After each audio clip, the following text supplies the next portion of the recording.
मेरा नाम है सपना। आप सुन रहे हैं कर्मभूमि ऑडियो बुक। उत्तर की पर्वत श्रेणियों के बीच एक छोटा सा रमणीक पहाड़ी गांव है। सामने गंगा किसी बालिका की भांति हंसती, उछलती, नाचती, गाती, दौड़ती चली जाती है। पीछे ऊंचा पहाड़ किसी वृद्ध योगी की भांति जटा बढ़ाए, शांत, गंभीर विचार मग्न खड़ा है। यहाँ गांव मानो उसकी बाल स्मृति है, आमोद विनोद से रंजित, या कोई युवावस्था का सुनहरा मधुर स्वप्न है।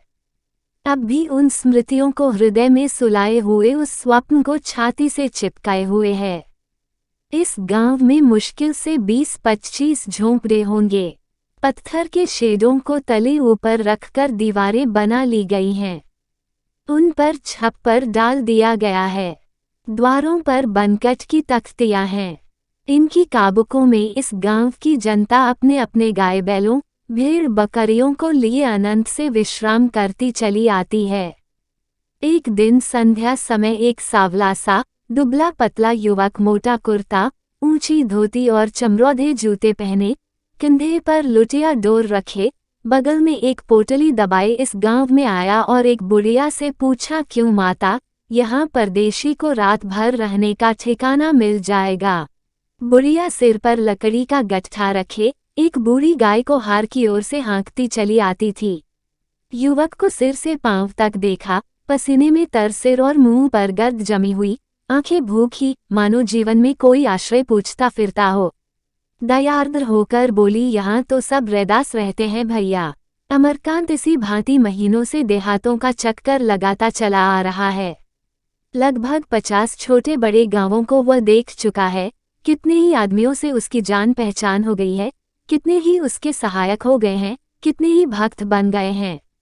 नगर का ये सुकुमार युवक दुबला तो हो गया, पर धूप, लू, आंधी और वर्षा, भूख और प्यास सहने की शक्ति उसमें प्रखर हो गई है। भावी जीवन की यही उसकी तैयारी है, यही तपस्या है। ये ग्रामवासियों की सरलता और सहृदयता, प्रेम और संतोष से मुग्ध हो गया है। ऐसे सीधे सादे, निष्कपट मनुष्यों पर आए दिन जो अत्याचार होते रहते हैं, उन्हें देखकर उसका खून खौल उठता है। जिस शांति की आशा उसे देहाती जीवन की ओर खींच लाई थी, उसका यहाँ नाम भी न था। घोर अन्याय का राज्य था और अमर की आत्मा इस राज्य के विरुद्ध झंडा उठाए फिरती थी। अमर ने नम्रता से कहा, मैं जात पात नहीं मानता माताजी। जो सच्चा है वह चमार भी हो तो आदर के जोग है, जो दगाबाज, झूठा, लंपट हो वह ब्राह्मण भी हो तो आदर के जोग नहीं। लाओ, लकड़ियों का गट्ठा मैं लेता चलूं। उसने बुढ़िया के सिर से गट्ठा उतारकर अपने सिर पर रख लिया। बुढ़िया ने आशीर्वाद देकर पूछा, कहाँ जाना है बेटा। यूं ही मांगता रहता हूँ माता, आना जाना कहीं नहीं है। रात को सोने की जगह तो मिल जाएगी। जगह की कौन कमी है भैया, मंदिर के चौतरे पर सो जाना। किसी साधु संत के फेर में तो नहीं पड़ गए हो। मेरा भी एक लड़का उनके जाल में फंस गया, फिर कुछ न पता चला। अब तक कई लड़कों का बाप होता। दोनों गांव पहुंच गए। बुढ़िया ने अपनी झोपड़ी की खिड़की खोलते हुए कहा, लाओ, लकड़ी रख दो यहाँ।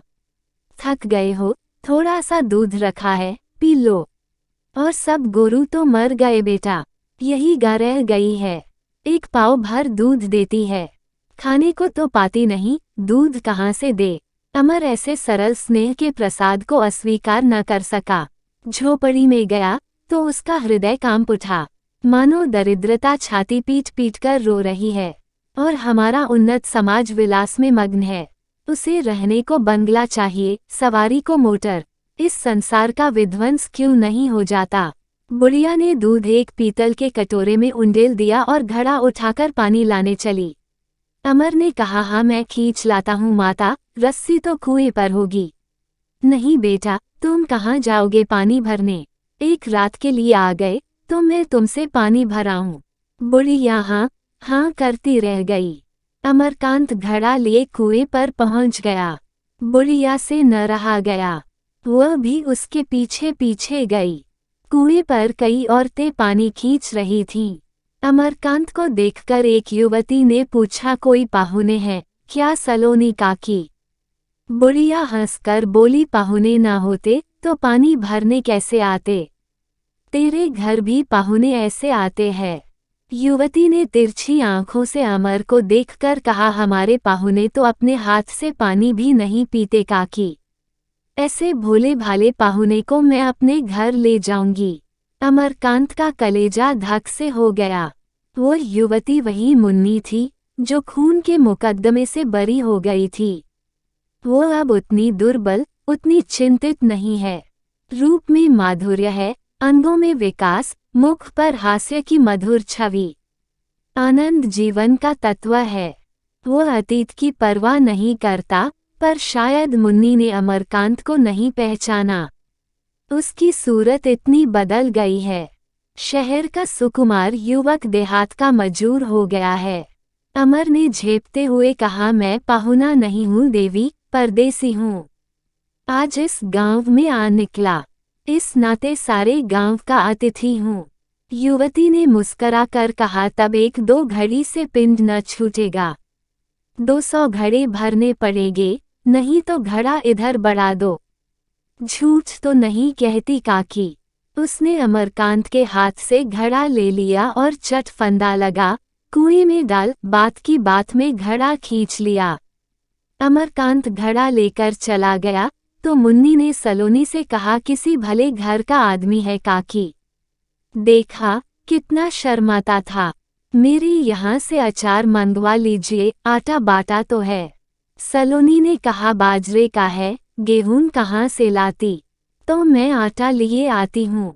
नहीं चलो दे दूँ, वहाँ काम धक्के में लग जाऊंगी तो सुर्ती न रहेगी। मुन्नी को 3 साल हुए मुखिया का लड़का हरिद्वार से लाया था।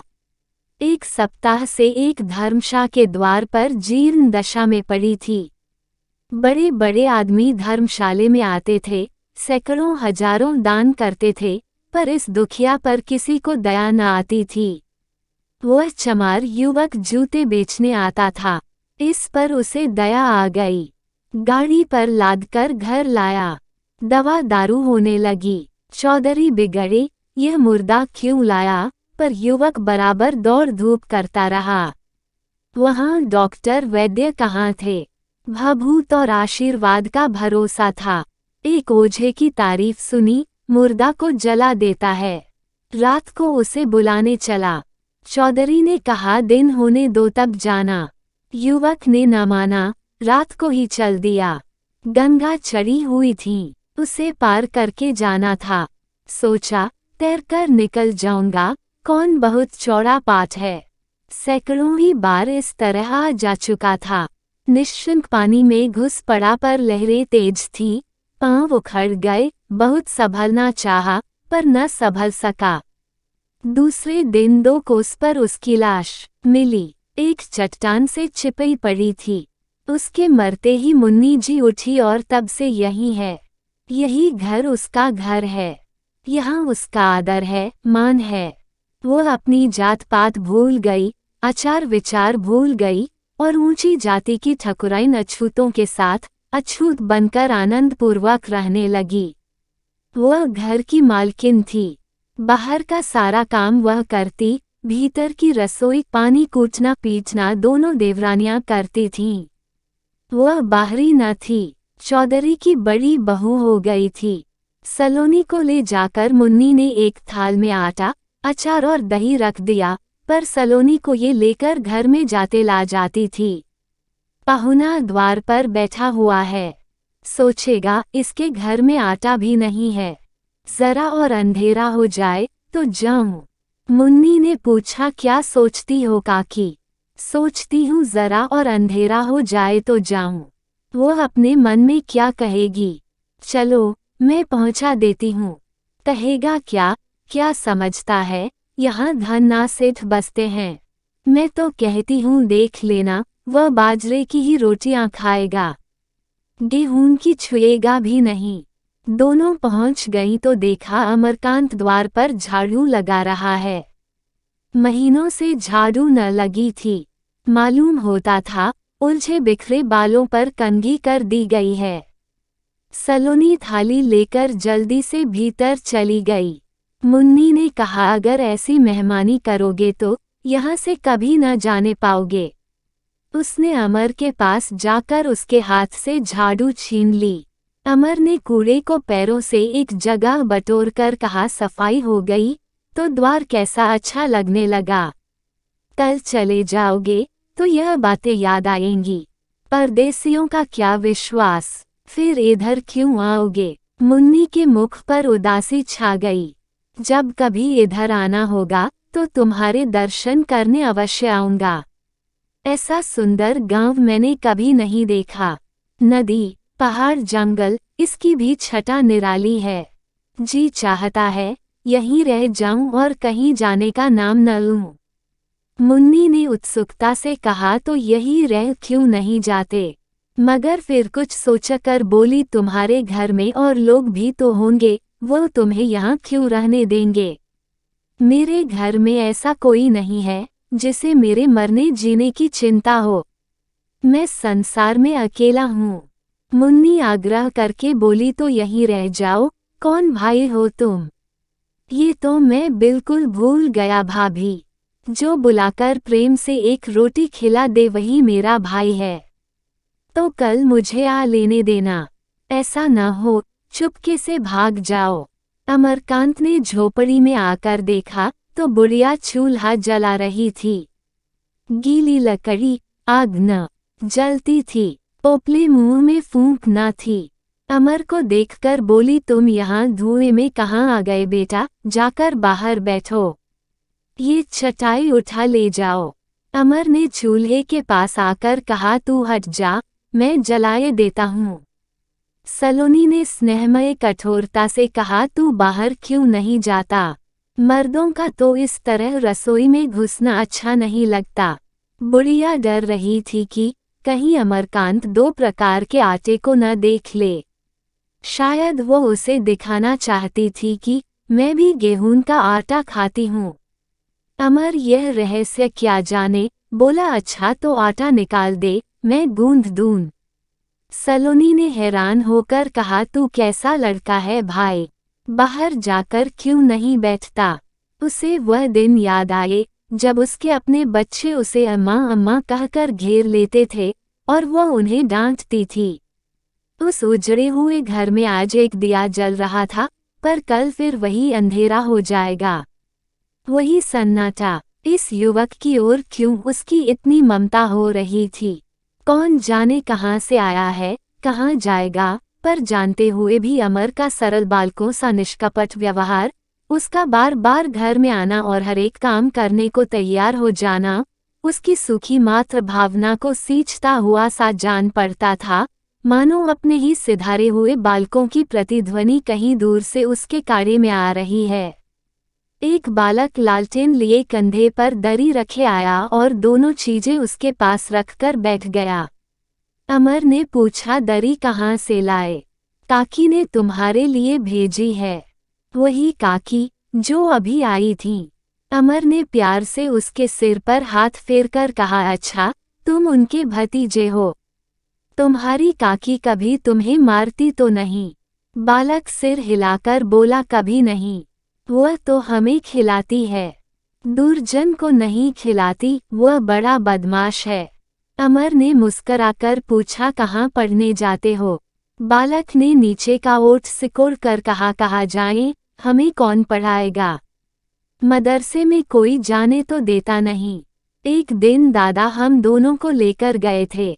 पंडित जी ने नाम लिख लिया, पर हमें सबसे अलग बैठाते थे। सब लड़के हमें चमार चमार कहकर चिढ़ाते थे। दादा ने नाम कटा लिया। अमर की इच्छा हुई चौधरी से जाकर मिले। कोई स्वाभिमानी आदमी मालूम होता है। पूछा, तुम्हारे दादा क्या कर रहे हैं। बालक ने लालटेन से खेलते हुए कहा, बोतल लिए बैठे हैं, भुने चने धरे हैं, बस अभी बक झक करेंगे, खूब चिल्लाएंगे, किसी को मारेंगे, किसी को गालियां देंगे। दिन भर कुछ नहीं बोलते, जहां बोतल चढ़ाई की बक चले। अमर ने इस वक्त उनसे मिलना उचित न समझा। सलोनी ने पुकारा, भैया रोटी तैयार है, आओ गरम गरम खा लो। अमरकांत ने मुंह हाथ धोया और अंदर पहुंचा। पीतल की थाली में रोटियां थी, पथरी में दही, पत्ते पर अचार, लोटे में पानी रखा हुआ था। थाली पर बैठकर बोला, तुम अभी क्यों नहीं खाती? तुम खा लो बेटा, मैं फिर खा लूंगी। नहीं, मैं यह न मानूंगा। मेरे साथ खाओ। रसोई झूठी हो जाएगी कि नहीं? हो जाने दो, मैं ही तो खाने वाला हूँ। रसोई में भगवान रहते हैं, उसे झूठी न करनी चाहिए। तो मैं भी बैठा रहूंगा। भाई, तू बड़ा खराब लड़का है। रसोई में दूसरी थाली कहाँ थी? सलोनी ने हथेली पर बाजरे की रोटियां ली और रसोई के बाहर निकल आई। अमर ने बाजरे की रोटियां देख ली। बोला, यह न होगा काकी, मुझे ये हैं कुल के दे दिए। आप मजेदार रोटियां उड़ा रही हैं। तू क्या खाएगा बाजरे की रोटियां बेटा? एक दिन के लिए आ पड़ा तो बाजरे की रोटियां खिलाऊं? मैं तो मेहमान नहीं हूँ। यही समझ लो कि तुम्हारा कोई खोया हुआ बालक आ गया। पहले दिन उस लड़के की भी मेहमानी की जाती है। मैं तुम्हारी क्या मेहमानी करूंगी बेटा? रूखी रोटियां भी कोई मेहमानी है। न दारू न शिकार। मैं तो दारू शिकार को छूता भी नहीं काकी। अमरकांत ने बाजरे की रोटियों के लिए ज्यादा आग्रह न किया। बुढ़िया को और दुख होता। दोनों खाने लगे। बुढ़िया ये बात सुनकर बोली, इस उम्र में तो भगतई नहीं अच्छी लगती बेटा। यही तो खाने पीने के दिन हैं। भगतई के लिए तो बुढ़ापा है ही है। भगत नहीं हूँ काकी, मेरा मन नहीं चाहता। उद्धरण, माँ बाप भगत रहे होंगे। हाँ, वह दोनों जने भगत थे। अभी दोनों हैं न। अम्मा तो मर गईं, दादा हैं, उनसे मेरी नहीं पटती, तो घर से रूठ कर आए हो। एक बात पर दादा से कहा सुनी हो गई। मैं चला आया। घर वाली तो है न? हाँ, वह भी है।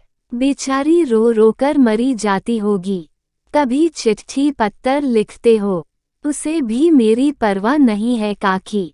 बड़े घर की लड़की है, अपने भोग विलास में मग्न है। मैं कहता हूँ चल किसी गांव में खेती बाड़ी करें, उसे शहर अच्छा लगता है। उद्धरण, अमरकांत भोजन कर चुका तो अपनी थाली उठा ली और बाहर आकर मांजने लगा। सलोनी भी पीछे पीछे आकर बोली, तुम्हारा थाल मैं मांज देती तो छोटी हो जाती। अमर ने हंसकर कहा, तो क्या मैं अपनी थाली मांजकर छोटा हो जाऊंगा? ये तो अच्छा नहीं लगता कि एक दिन के लिए कोई आया तो थाली मांजने लगे। अपने मन में सोचते होगे, कहाँ से इस भिखारिन के यहाँ ठहरा। अमरकांत के दिल पर चोट न लगे इसलिए वह मुस्कराए। अमर ने मुग्ध होकर कहा, भिखारिन के सरल पवित्र स्नेह में जो सुख मिला वह माता की गोद के सिवा और कहीं नहीं मिल सकता था काकी। उसने थाली धोकर रख दी और दरी बिछाकर जमीन पर लेटने ही जा रहा था कि 15-20 लड़कों का एक दल आकर खड़ा हो गया। 2-3 लड़कों के सिवा और किसी की देह पर साबुत कपड़े ना थे। अमरकांत कौतूहल से उठ बैठा, मानो कोई तमाशा होने वाला है। जो बालक अभी दरी लेकर आया था आगे बढ़कर बोला, इतने लड़के हैं हमारे गांव में। 2-3 लड़के नहीं आए, कहते थे वह कान काट लेंगे। अमरकांत ने उठकर उन सभी को कतार में खड़ा किया और एक एक का नाम पूछा। फिर बोले, तुम में से जो जो रोज हाथ मुंह धोता है अपना हाथ उठाए। किसी लड़के ने हाथ न उठाया। ये प्रश्न किसी की समझ में न आया। अमर ने आश्चर्य से कहा, है तुम में से कोई रोज हाथ मुंह नहीं धोता? सभी ने एक दूसरे को देखा। दरी वाले लड़के ने हाथ उठा लिया। उसे देखते ही दूसरों ने भी हाथ उठा दिए। अमर ने फिर पूछा, तुम में से कौन कौन लड़के रोज नहाते हैं? हाथ उठाए। पहले किसी ने हाथ नहीं उठाया।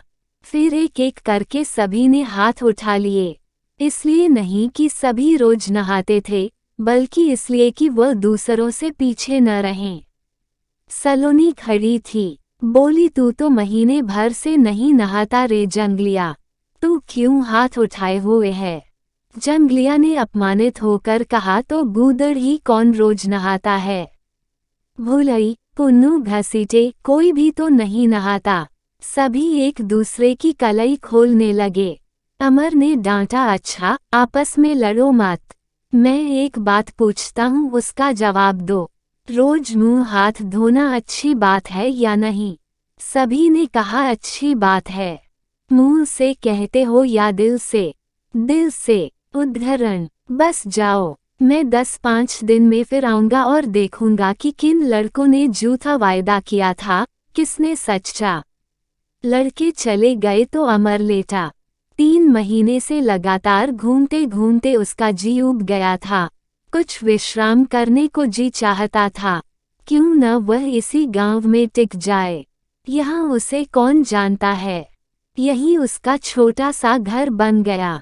सकीना उस घर में आ गई, गाय, अंत में नींद भी आ गई। अमरकांत सवेरे उठा, मुंह हाथ धोकर गंगा स्नान किया और चौधरी से मिलने चला। चौधरी का नाम गूदड़ था। इस गांव में कोई जमींदार न रहता था। गूदड़ का द्वार ही चौपाल का काम देता था। अमर ने देखा, नीम के पेड़ के नीचे एक तख्त पड़ा हुआ है। 2-3 बांस की खाटें, 2-3 पुआल के गद्दे। गूदड़ की उम्र 60 के लगभग थी, मगर अभी टांठा था। उसके सामने उसका बड़ा लड़का पयाग बैठा जूता सी रहा था। दूसरा लड़का काशी बैलों को सानी पानी कर रहा था। मुन्नी गोबर निकाल रही थी। तेजी और दुर्जन दोनों दौड़ दौड़ कुएं से पानी ला रहे थे। जरा पूरब की ओर हटकर 2 औरतें बर्तन मांज रही थीं। ये दोनों गूदड़ की बहुएं थीं। अमर ने चौधरी को राम राम किया और पुआल की गद्दी पर बैठ गया। चौधरी ने पितृभाव से उसका स्वागत किया। मजे में खाट पर बैठो भैया। मुन्नी ने रात ही कहा था, अभी आज तो नहीं जा रहे हो, 2-4 दिन यहाँ रहो, फिर चले आना।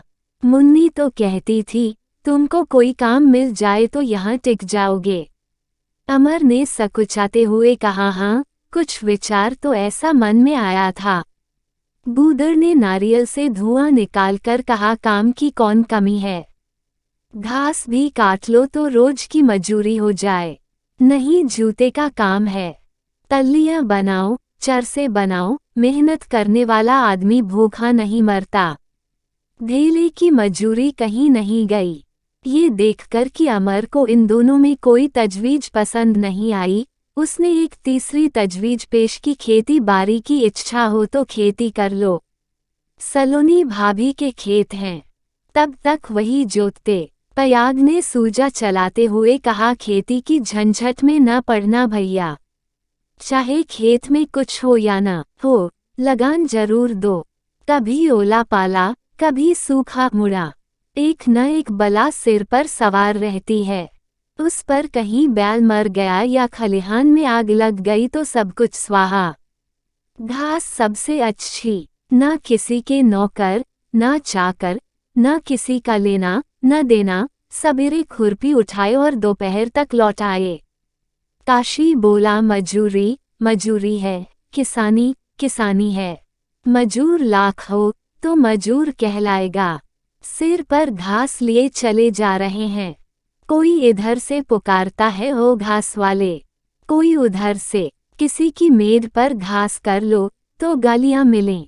किसानी में मर्जाद है। पयाग का सूजा चलना बंद हो गया। मर्जाद लेके चाटो, इधर उधर से कमा कर लाओ, वह भी खेती में झोंक दो। चौधरी ने फैसला किया, घाटा नफा तो हर एक रोजगार में है भैया। बड़े बड़े सेठों का दिवाला निकला आता है।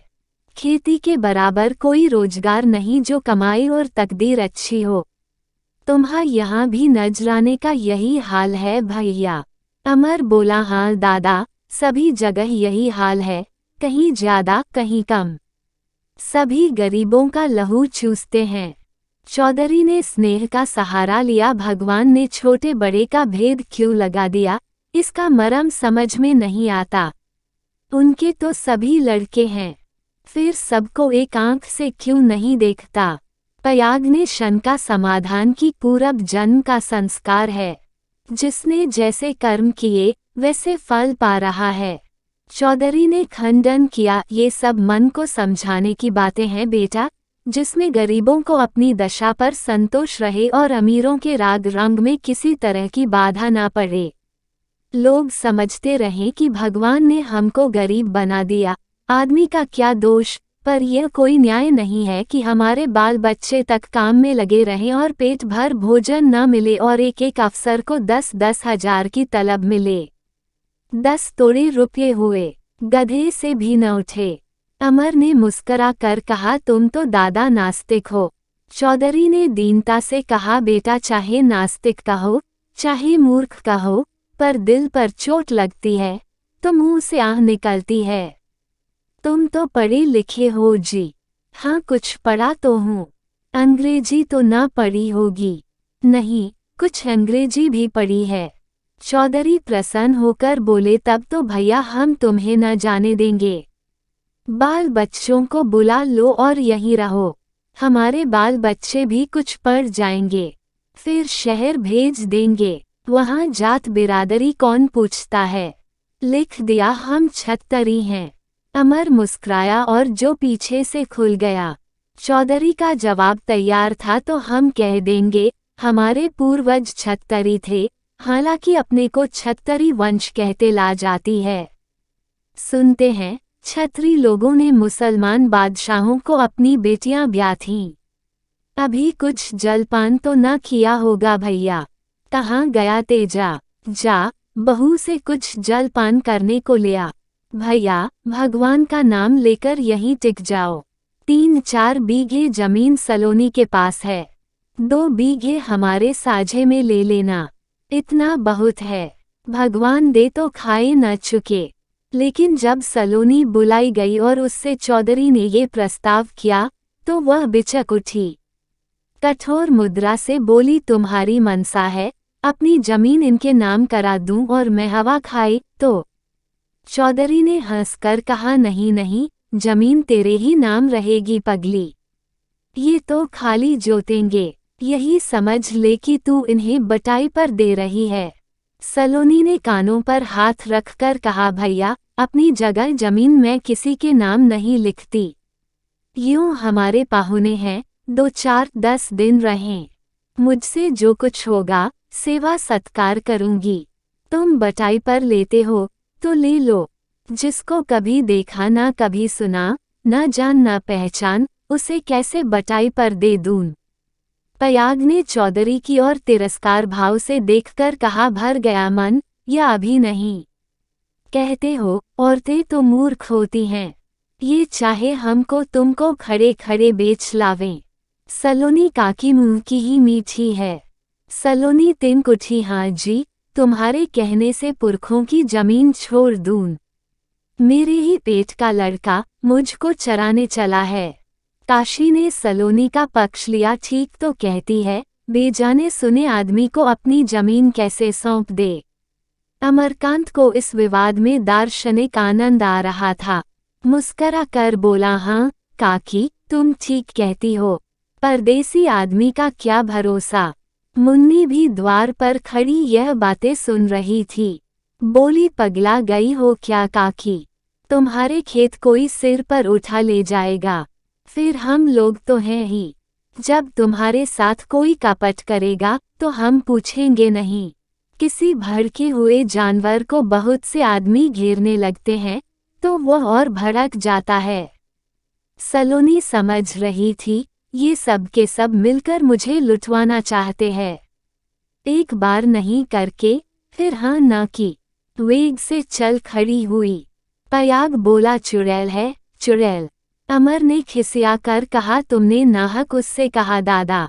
मुझे क्या, ये गांव न सही और गांव सही। मुन्नी का चेहरा फक हो गया। बूदर बोले, नहीं भैया, कैसी बातें कर रहे हो तुम? मेरे साझीदार बनकर रहो। महंत जी से कहकर 2-4 बीघे का और बंदोबस्त करा दूंगा। तुम्हारी झोंपड़ी अलग बन जाएगी, खाने पीने की कोई बात नहीं। एक भला आदमी तो गांव में हो जाएगा। नहीं, कभी एक चपरासी गांव में आ गया तो सबकी सांस तले ऊपर होने लगती है।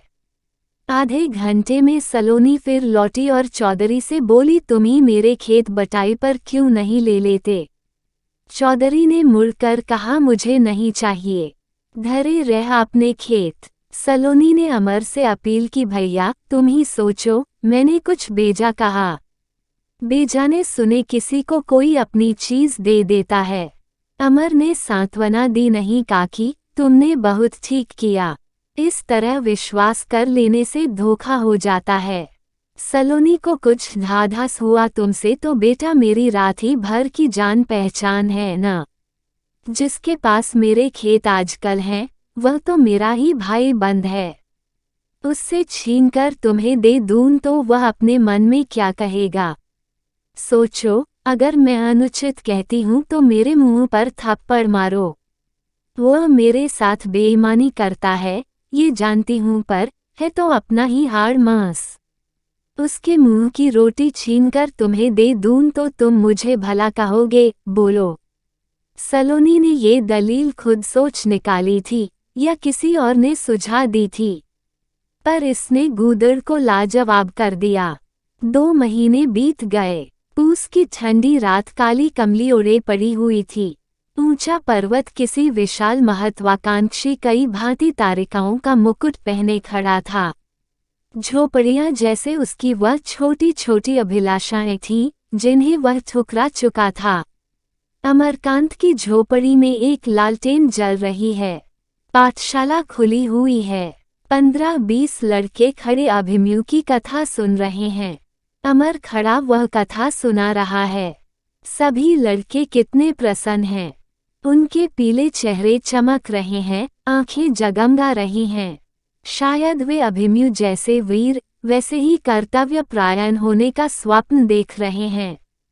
उन्हें क्या मालूम, एक दिन उन्हें दुर्योधनों और जरासंधों के सामने घुटने टेकने पड़ेंगे, माथे रगड़ने पड़ेंगे।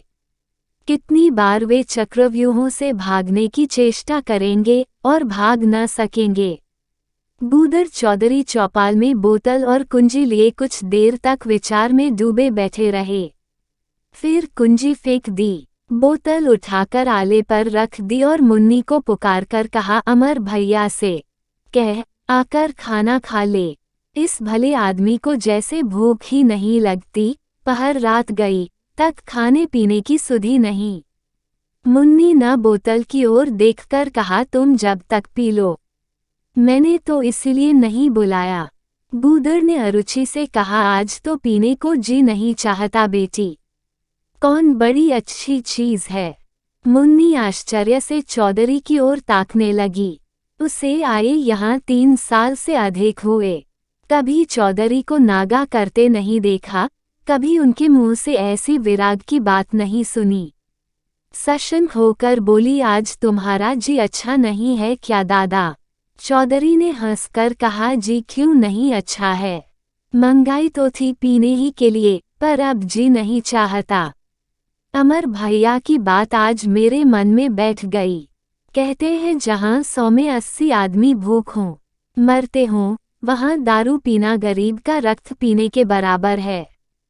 कोई दूसरा कहता तो न मानता, पर उनकी बात न जाने क्यों दिल में बैठ जाती है। मुन्नी चिंतित हो गई, तुम उनके कहने में न आओ दादा, अब छोड़ना तुम्हें अवगुण करेगा, कहीं देह में दर्द न होने लगे। चौधरी ने इन विचारों को जैसे तुच्छ समझकर कहा, चाहे दर्द हो चाहे बाई हो, अब पीऊंगा नहीं। जिंदगी में हजारों रुपये की दारू पी गया, सारी कमाई नशे में उड़ा दी।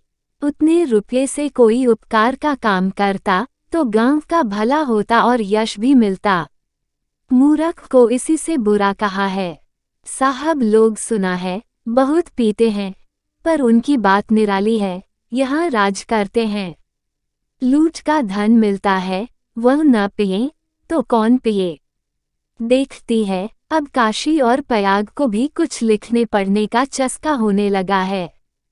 पाठशाला बंद हुई। अमर, तेजा और दुर्जन की उंगली पकड़े हुए आकर चौधरी से बोला, मुझे तो आज देर हो गई है दादा, तुमने खा पी लिया ना?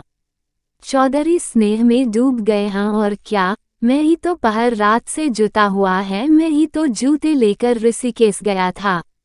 इस तरह जान दोगे तो मुझे तुम्हारी पाठशाला बंद करनी पड़ेगी। अमर की पाठशाला में अब लड़कियां भी पढ़ने लगी थीं। उनके आनंद का पारावार ना था। भोजन करके चौधरी सोए। अमर चलने लगा तो मुन्नी ने कहा, आज तो लाला तुमने बड़ा भारी पाला मारा। दादा ने आज एक घूंट भी नहीं पी। अमर उछलकर बोला, कुछ कहते थे, तुम्हारा यश गाते थे, और क्या कहते। मैं तो समझती थी मरकर ही छोड़ेंगे, पर तुम्हारा उपदेश काम कर गया। अमर के मन में कई दिन से मुन्नी का वृतांत पूछने की इच्छा हो रही थी, पर अवसर न पाता था। आज मौका पाकर उसने पूछा, तुम मुझे नहीं पहचानती हो, लेकिन मैं तुम्हें पहचानता हूँ। मुन्नी के मुख का रंग उड़ गया। उसने चुभती हुई आंखों से अमर को देखकर कहा, तुमने कह दिया तो मुझे याद आ रहा है, तुम्हें कहीं देखा है। काशी के मुकदमे की बात याद करो। अच्छा, हाँ याद आ गया। तुम ही डॉक्टर साहब के साथ रुपये जमा करते फिरते थे, मगर तुम यहाँ कैसे आ गए? पिताजी से लड़ाई हो गई। तुम यहाँ कैसे पहुँची और इन लोगों के बीच में कैसे आ पड़ी? मुन्नी घर में जाती हुई बोली, फिर कभी बताऊंगी, पर तुम्हारे हाथ जोड़ती हूँ, यहाँ किसी से कुछ ना कहना। अमर ने अपनी कोठरी में जाकर बिछावन के नीचे से धोतियों का एक जोड़ा निकाला और सलोनी के घर जा पहुंचा। सलोनी भीतर पड़ी नींद को बुलाने के लिए गा रही थी। अमर आवाज सुनकर तख्ती खोल दी और बोली, क्या है बेटा, आज तो बड़ा अंधेरा है। खाना खा चुके? मैं तो अभी चरखा काट रही थी। पीठ दुहकने लगी तो आकर पड़ रही। अमर ने धोतियों का जोड़ा निकालकर कहा, मैं ये जोड़ा लाया हूँ, इसे ले लो, तुम्हारा सूत पूरा हो जाएगा तो मैं ले लूंगा। सलोनी उस दिन अमर पर अविश्वास करने के कारण उससे सकुचाती थी।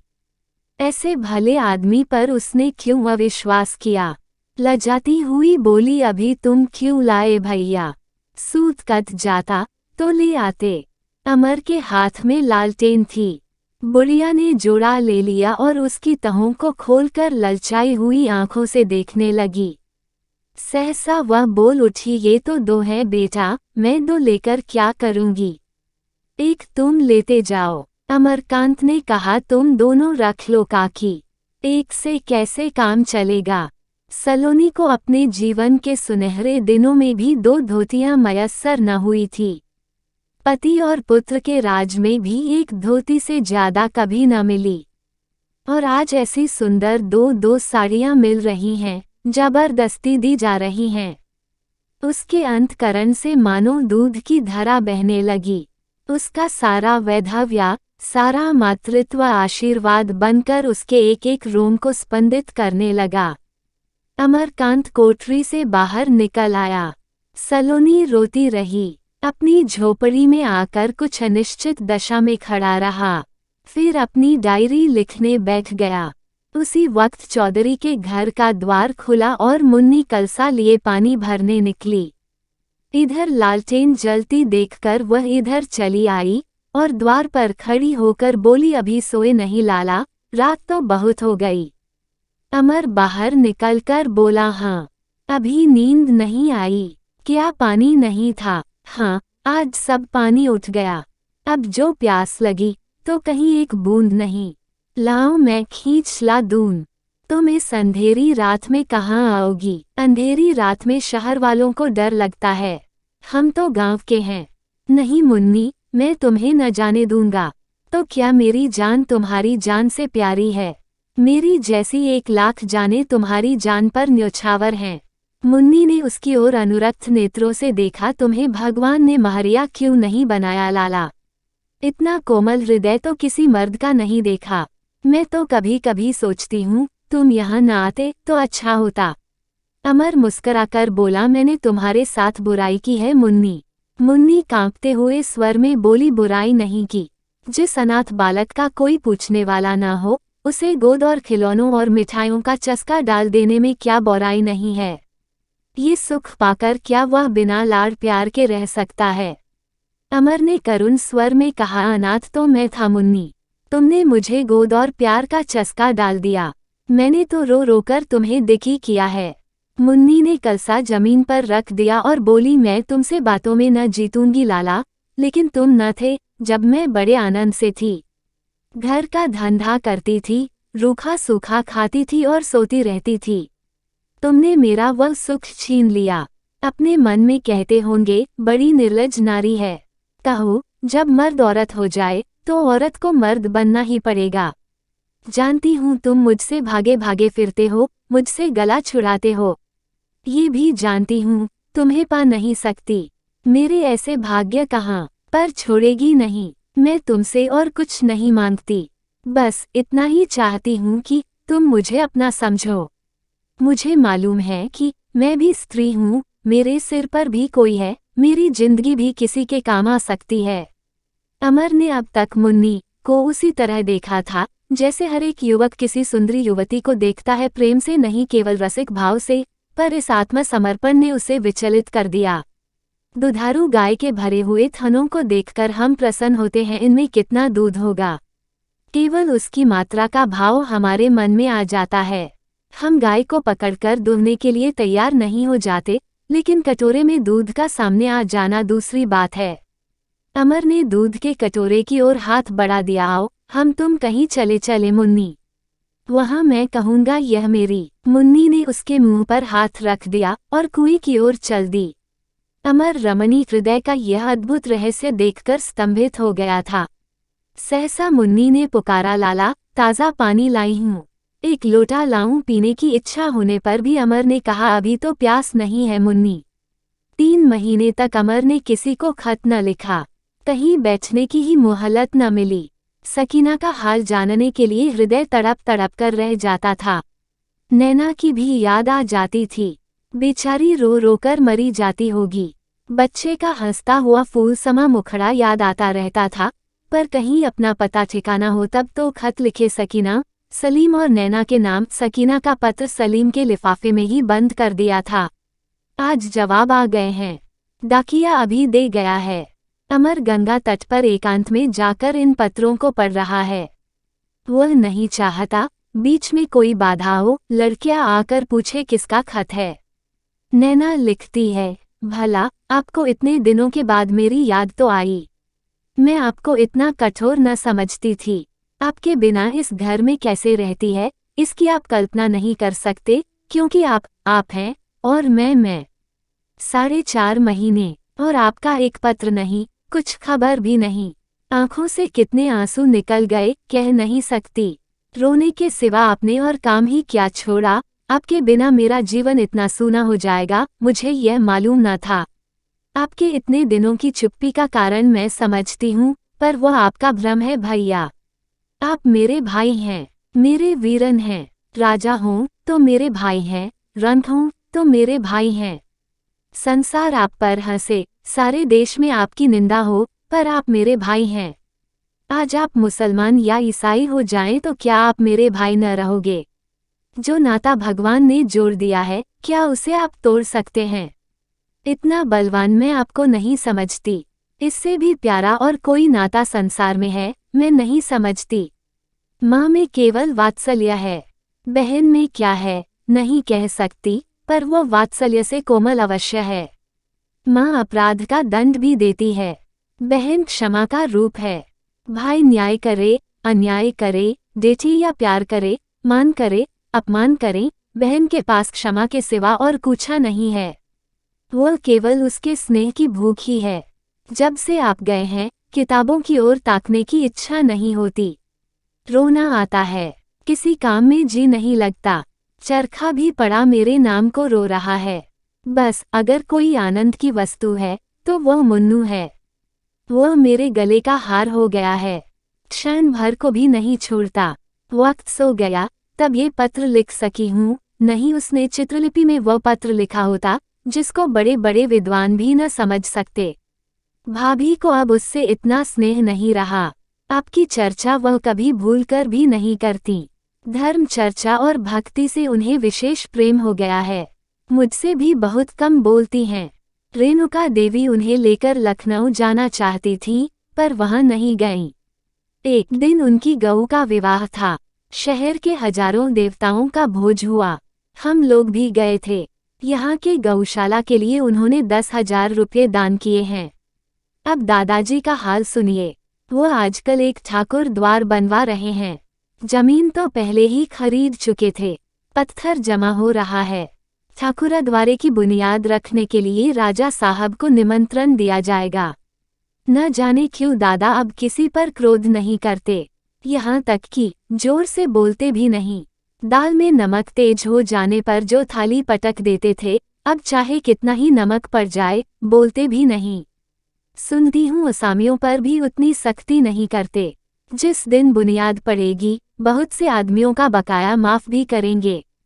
पठानिन को अब 5 की जगह 25 रुपये मिलने लगे हैं। लिखने को तो बहुत सी बातें हैं, पर लिखूंगी नहीं। आप अगर यहाँ आए तो छिपकर आइएगा, क्योंकि लोग झल्लाए हुए हैं। हमारे घर कोई नहीं आता जाता। दूसरा खत सलीम का है। मैंने तो समझा था तुम गंगाजी में डूब मरे और तुम्हारे नाम को प्यास की मदद से 2-3 कतरे आंसू बहा दिए थे और तुम्हारी रूह की नजात के लिए एक ब्राह्मण को 1 कौड़ी खैरात भी कर दी थी, मगर यह मालूम करके रंज हुआ कि आप जिंदा हैं और मेरा मातम बेकार हुआ। आंसुओं का तो गम नहीं, आंखों को कुछ फायदा ही हुआ, मगर उस कौड़ी का जरूर गम है। भले आदमी कोई 5-5 महीने तक क्यों खामोशी अख्तियार करता है। खैरियत यही है कि तुम यहाँ मौजूद नहीं हो। बड़े क्रीमी खादिम की दुम बने हो। जो आदमी अपने प्यारे दोस्तों से इतनी बेवफाई करे, वह क्रीम की खिदमत क्या खाक करेगा। खुदा की कसम, रोज तुम्हारी याद आती थी। कॉलेज जाता हूँ, जी नहीं लगता। तुम्हारे साथ कॉलेज की रौनक चली गई। उधर अब्बाजान सिविल सर्विस की रट लगाकर और जान लिए लेते हैं। आखिर कभी आओगे भी, या काले पानी की सजा भोगते रहोगे। कॉलेज का हाल साबिक दस्तूर है, वही ताश है, वही लेक्चरों से भागना है, वही मैच है। हाँ, कॉन्वोकेशन का एड्रेस अच्छा रहा। वाइस चांसलर ने सादा जिंदगी पर जोर दिया। तुम होते तो उस एड्रेस का मजा उठाते। मुझे फीका मालूम होता था। सादा जिंदगी का सबक तो सब देते हैं, पर कोई नमूना बनकर दिखाता नहीं। ये जो अनगिनत लेक्चरर और प्रोफेसर हैं, क्या सबके सब सादा जिंदगी के नमूने हैं। वो तो लिविंग का स्टैंडर्ड ऊंचा कर रहे हैं, तो फिर लड़के भी क्यों न ऊंचा करें। क्यों न बहती गंगा में हाथ धोवे वाइस चांसलर साहब। मालूम नहीं सादगी का सबक अपने स्टाफ को क्यों नहीं देते। प्रोफेसर भाटिया के पास 30 जोड़े जूते हैं और बाज 50 रुपये के हैं। खैर, उनकी बात छोड़ो। प्रोफेसर चक्रवर्ती तो बड़े किफ़ायतशार मशहूर हैं। जोरू न जाता, अल्लाह मियाँ से नाता। फिर भी जानते हो कितने नौकर हैं उनके पास? कुल 12। तो भाई, हम लोग तो नौजवान हैं, हमारे दिलों में नया शौक है, नए अरमान हैं। घर वालों से मांगेंगे न देंगे तो लड़ेंगे, दोस्तों से कर्ज लेंगे, दुकानदारों की खुशामद करेंगे, मगर शान से रहेंगे जरूर। ये जहनुम में जा रहे हैं, तो हम भी जहनुम जाएंगे, मगर उनके पीछे पीछे। सकीना का हाल भी कुछ सुनना चाहते हो? मामा को 20वीं बार भेजा, कपड़े भेजे, रुपये भेजे, पर कोई चीज न ली। मामा कहती है दिन भर में 1 आध चपाती खा ली तो खा ली, नहीं चुपचाप पड़ी रहती है। दादी से बोलचाल बंद है। कल तुम्हारा खत पाते ही उसके पास भेज दिया था। उसका जवाब जो आया, उसकी हूबहू नकल यह है। असली खत उस वक्त देख को पाओगे जब यहाँ आओगे। बाबूजी, आपको मुझ बदनसीब के कारण यह सजा मिली, इसका मुझे बड़ा रंज है। और क्या कहूँ, जीती हूँ और आपको याद करती हूँ। इतना अरमान है कि मरने के पहले एक बार आपको देख लेती, लेकिन इसमें भी आपकी बदनामी ही है और मैं तो बदनाम हो चुकी। कल आपका खत मिला, तब से कितनी बार सौदा उठ चुका है कि आपके पास चली जाऊं। क्या आप नाराज होंगे? मुझे तो ये खौफ नहीं है, मगर दिल को समझाऊंगी और शायद कभी मरूंगी भी नहीं। कुछ देर तो गुस्से के मारे तुम्हारा खत न खोला, पर कब तक? खत खोलना पड़ा, रोई, फिर पढ़ा, फिर रोई। रोने में इतना मजा है कि जी नहीं भरता। अब इंतजार की तकलीफ नहीं झेली जाती। खुदा आपको सलामत रखे। देखा, ये खत कितना दर्दनाक है। मेरी आंखों में बहुत कम आंसू आते हैं, लेकिन ये खत देखकर जब्त न कर सका।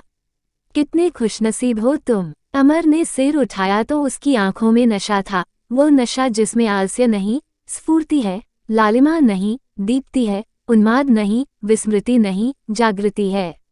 उसके मनोजगत में ऐसा भूकंप कभी न आया था। उसकी आत्मा कभी इतनी उदार, इतनी विशाल, इतनी प्रफुल्ल न थी। आंखों के सामने दो मूर्तियां खड़ी हो गईं। एक विलास में डूबी हुई, रत्नों से अलंकृत, गर्व में चूर, दूसरी सरल माधुर्य से भूषित, लज्जा और विनय से सिर झुकाए हुए। उसका प्यासा हृदय उस खुशबूदार मीठे शरबत से हटकर इस शीतल जल की ओर लपका। उसने पत्र के उस अंश को फिर पढ़ा, फिर आवेश में जाकर गंगा तट पर टहलने लगा। सकीना से कैसे मिले, ये ग्रामीण जीवन उसे पसंद आएगा। कितनी सुकुमार है, कितनी कोमल वो, और यह कठोर जीवन कैसे आकर उसकी दिलजोई करे। उसकी वह सूरत याद आई जब उसने कहा था, बाबूजी, मैं भी चलती हूँ। ओह, कितना अनुराग था। किसी मसूर को गग खोदते खोदते वैसे कोई रत्न मिल जाए और वह अज्ञान में उसे कांच का टुकड़ा ही समझ रहा हो। इतना अरमान है कि मरने के पहले आपको देख लेती। ये वाक्य जैसे उसके हृदय में चिमट गया था। उसका मन जैसे गंगा की लहरों पर तैरता हुआ सकीना को खोज रहा था। लहरों की ओर तन्मयता से ताकते ताकते उसे मालूम हुआ, मैं बहा जा रहा हूँ। वह चौंक कर घर की तरफ चला। दोनों आंखें तर, नाक पर लाली और गालों पर आर्द्रता। गांव में एक आदमी सगाई लाया है। उस उत्सव में नाच, गाना, भोज हो रहा है। उसके द्वार पर नगड़ियां बज रही हैं। गांव भर के स्त्री, पुरुष, बालक जमा है और नाच शुरू हो गया है। अमरकांत की पाठशाला आज बंद है। लोग उसे भी खींच लाए हैं। पयाग ने कहा, चलो भैया, तुम भी कुछ करतब दिखाओ। सुना है तुम्हारे देश में लोग खूब नाचते हैं। अमर ने जैसे क्षमा सी मांगी, भाई, मुझे तो नाचना नहीं आता। उसकी इच्छा हो रही है कि नाचना आता तो इस समय सबको चकित कर देता। युवकों और युवतियों के जोड़ बंधे हुए हैं। हर एक जोड़ा 10-15 मिनट तक थिरक कर चला जाता है। नाचने में कितना उन्माद, कितना आनंद है, अमर ने न समझा था। एक युवती घूंघट बढ़ाए हुए रंगभूमि में आती है। इधर से पयाग निकलता है। दोनों नाचने लगते हैं। युवती के अंगों में इतनी लचक है, उसके अंग विलास में भावों की ऐसी व्यंजना है कि लोग मुग्ध हुए जाते हैं। पयाग ने कहा, देखते हो भैया, भाभी कैसे नाच रही है। अपना जोर नहीं रखती। अमर ने विरक्त मन से कहा, हाँ देख तो रहा हूँ। मन हो तो उठो, मैं उस लौंडे को बुला लूं। नहीं, मुझे नहीं नाचना है। मुन्नी नाच रही थी कि अमर उठकर घर चला आया। ये बेशर्मी अब उससे नहीं सही जाती। एक ही क्षण के बाद मुन्नी ने आकर कहा, तुम चले क्यों आए लाला? क्या मेरा नाचना अच्छा न लगा? अमर ने मुंह फेरकर कहा, क्या मैं आदमी नहीं हूं कि अच्छी चीज को बुरा समझूंगा? मुन्नी और समीप आकर बोली, तो फिर क्यों चले आए? अमर ने कहा, नहीं जी, ये बात नहीं।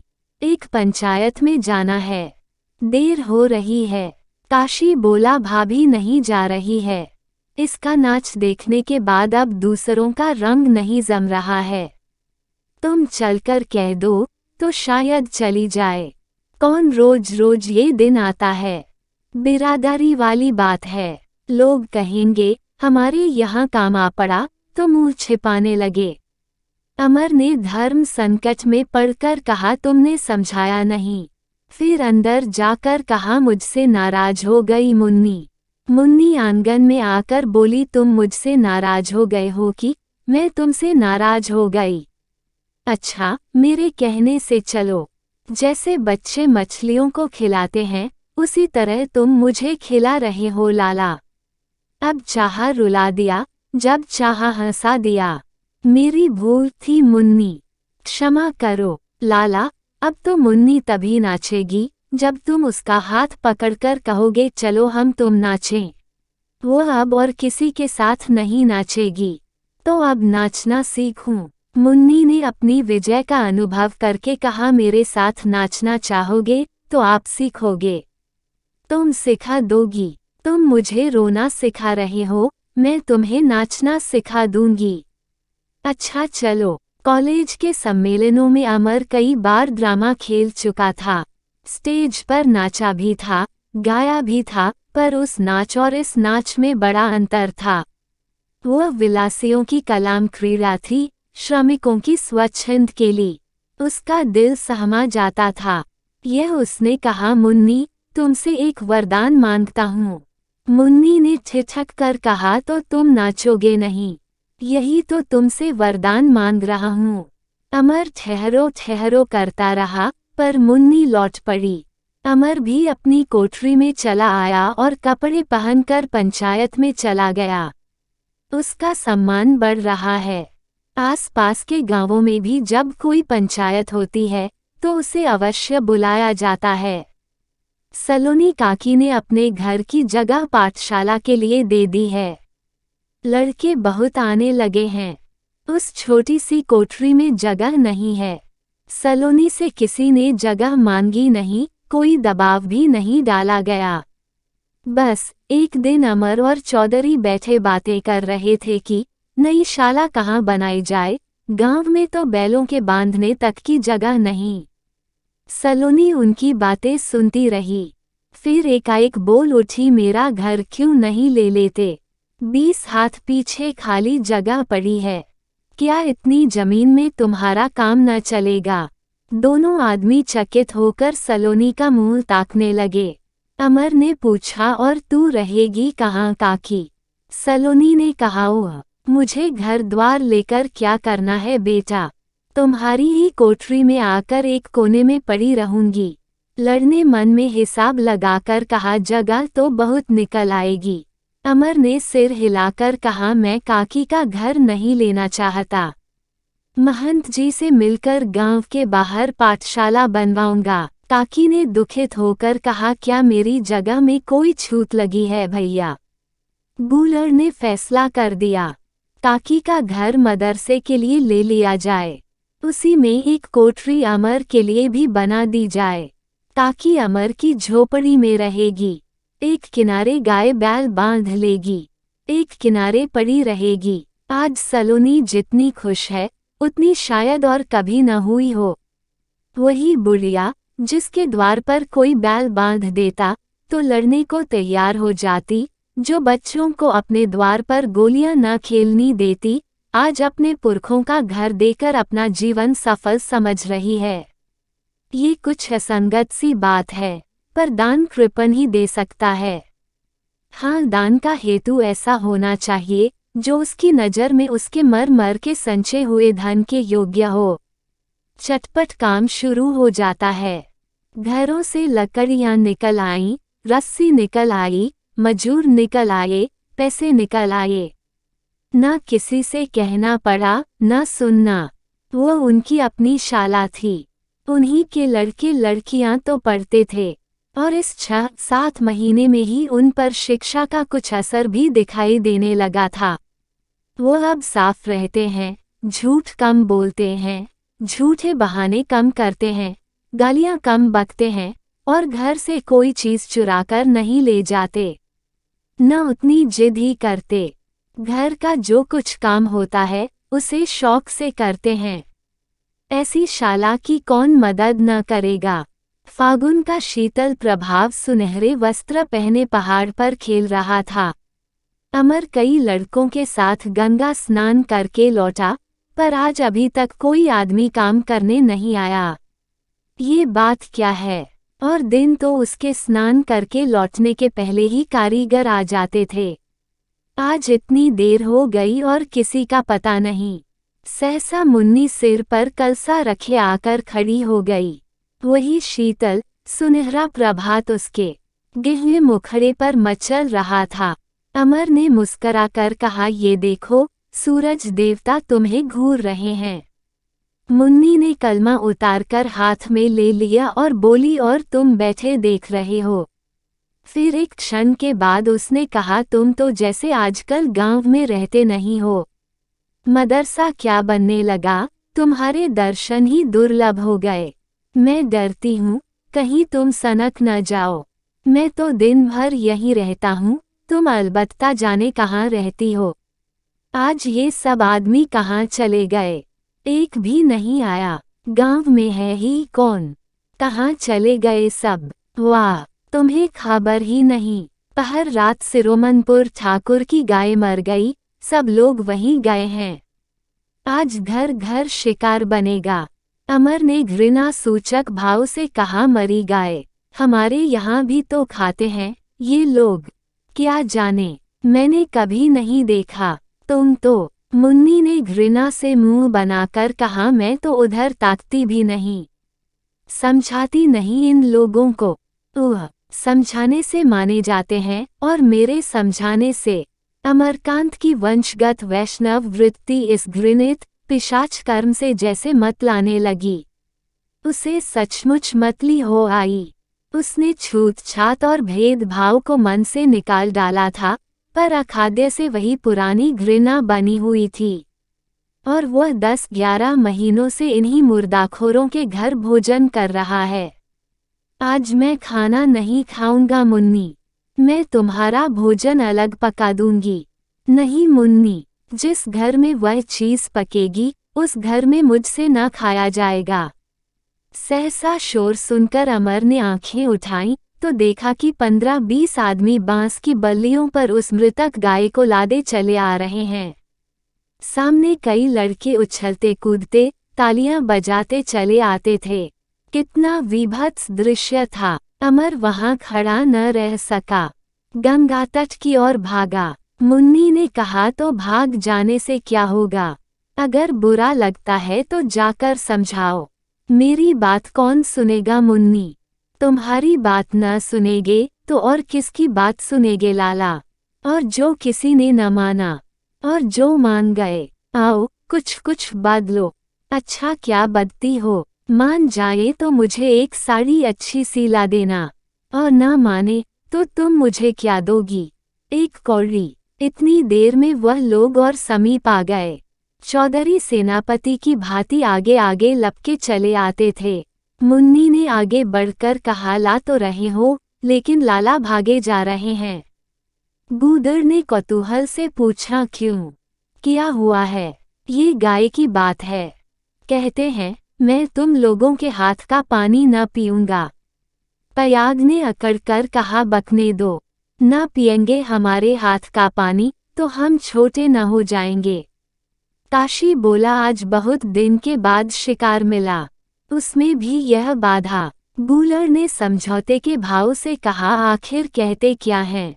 मुन्नी ने झुंझलाकर बोली, अब उन्हीं से जाकर पूछो। जो चीज़ और किसी ऊंची जात वाले नहीं खाते हैं उसे हम क्यों खाएं? इसी से तो लोग हमें नीच समझते हैं। पयाग ने आवेश में कहा, तो हम कौन किसी ब्राह्मण ठाकुर के घर बेटी ब्याहने जाते हैं? ब्राह्मणों की तरह किसी के द्वार भीख मांगने तो नहीं जाते। ये तो अपना अपना रिवाज है। मुन्नी ने डांट बताई, यह कोई अच्छी बात है कि सब लोग हमें नीच समझें जीभ के स्वाद के लिए। गाय वहीं रख दी गई। 2-3 आदमी गड़ासे लेने दौड़े। अमर खड़ा देख रहा था कि मुन्नी मना कर रही है पर कोई उसकी बात सुन नहीं रहा है। उसने उधर से मुंह फेर लिया, उसे क्या हो जाएगी? मुंह फेर लेने पर भी वही दृश्य उसकी आंखों में फिरने लगा। इस सत्य को वह कैसे भूल जाए कि उससे 50 कदम पर मुर्दा गाय की बोटियां की जा रही हैं। वह उठकर गंगा की ओर भागा। गूदड़ ने उसे गंगा की ओर जाते देखकर चिंतित भाव से कहा, वह तो सचमुच गंगा की ओर भागे जा रहे हैं। बड़ा सनकी आदमी है, कहीं डूब डाब न जाए। पयाग बोला, तुम अपना काम करो, कोई नहीं डूबेगा डाबेगा। किसी को जान इतनी भारी नहीं होती। मुन्नी ने उसकी ओर कोप दृष्टि से देखा। जान उन्हें प्यारी होती है जो नीच हैं और नीच बना रहना चाहते हैं। जिसमें लाज है, जो किसी के सामने सिर नहीं नीचा करना चाहता, वह ऐसी बात पर जान दे सकता है। पयाग ने ताना मारा, उनका बड़ा पक्ष कर रही हो भाभी, क्या सगाई की ठहर गई है? मुन्नी ने आहत कंठ से कहा, दादा तुम सुन रहे हो इनकी बातें और मुंह नहीं खोलते। उनसे सगाई ही कर लूंगी तो क्या तुम्हारी हंसी हो जाएगी? और जब मेरे मन में वह बात आ जाएगी तो कोई रोक भी न सकेगा। अब इसी बात पर मैं देखती हूँ कि कैसे घर में शिकार जाता है। पहले मेरी गर्दन पर गड़ासा चलेगा। मुन्नी बीच में घुसकर गाय के पास बैठ गई और ललकार कर बोली, अब जिसे गंडासा चलाना है चले बैठी हूँ। पयाग ने कातर भाव से कहा, हत्या के बल खेलती खाती हो और क्या सलाह है? मुन्नी बोली, तुम ही जैसों ने बिरादरी को इतना बदनाम कर दिया है। उस पर कोई समझाता है तो लड़ने को तैयार होते हो। बूदर चौधरी गहरे विचार में डूबे खड़े थे। दुनिया में हवा किस तरफ चल रही है इसकी भी उन्हें कुछ खबर ना थी। कई बार इस विषय पर अमरकांत से बातचीत कर चुके थे। गंभीर भाव से बोले, भाइयों यहाँ गांव के सब आदमी जमा है, बताओ अब क्या सलाह? एक चौड़ी छाती वाला युवक बोला, सलाह जो तुम्हारी है वही सबकी है।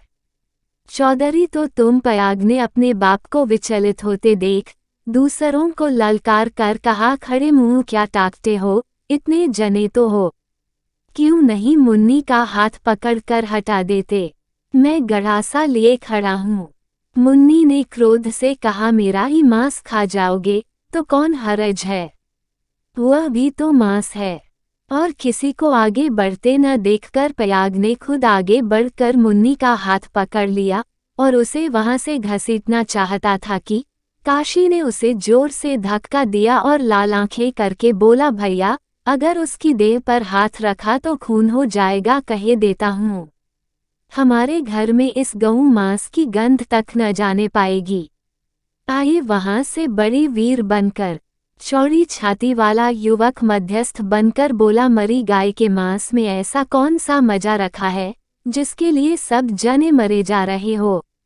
गड्ढा खोदकर मांस गाड़ दो, खाल निकाल सो, वह भी जब अमर भैया की सलाह हो। हमको तो उन्हीं की सलाह पर चलना है, उनकी राह पर चलकर हमारा उद्धार हो जाएगा। सारी दुनिया हमें इसलिए तो अछूत समझती है कि हम दारू शराब पीते हैं, मुर्दा मांस खाते हैं और चमड़े का काम करते हैं। और हमें क्या बुराई है? दारू शराब हमने छोड़ ही दी, हमने क्या छोड़ दी?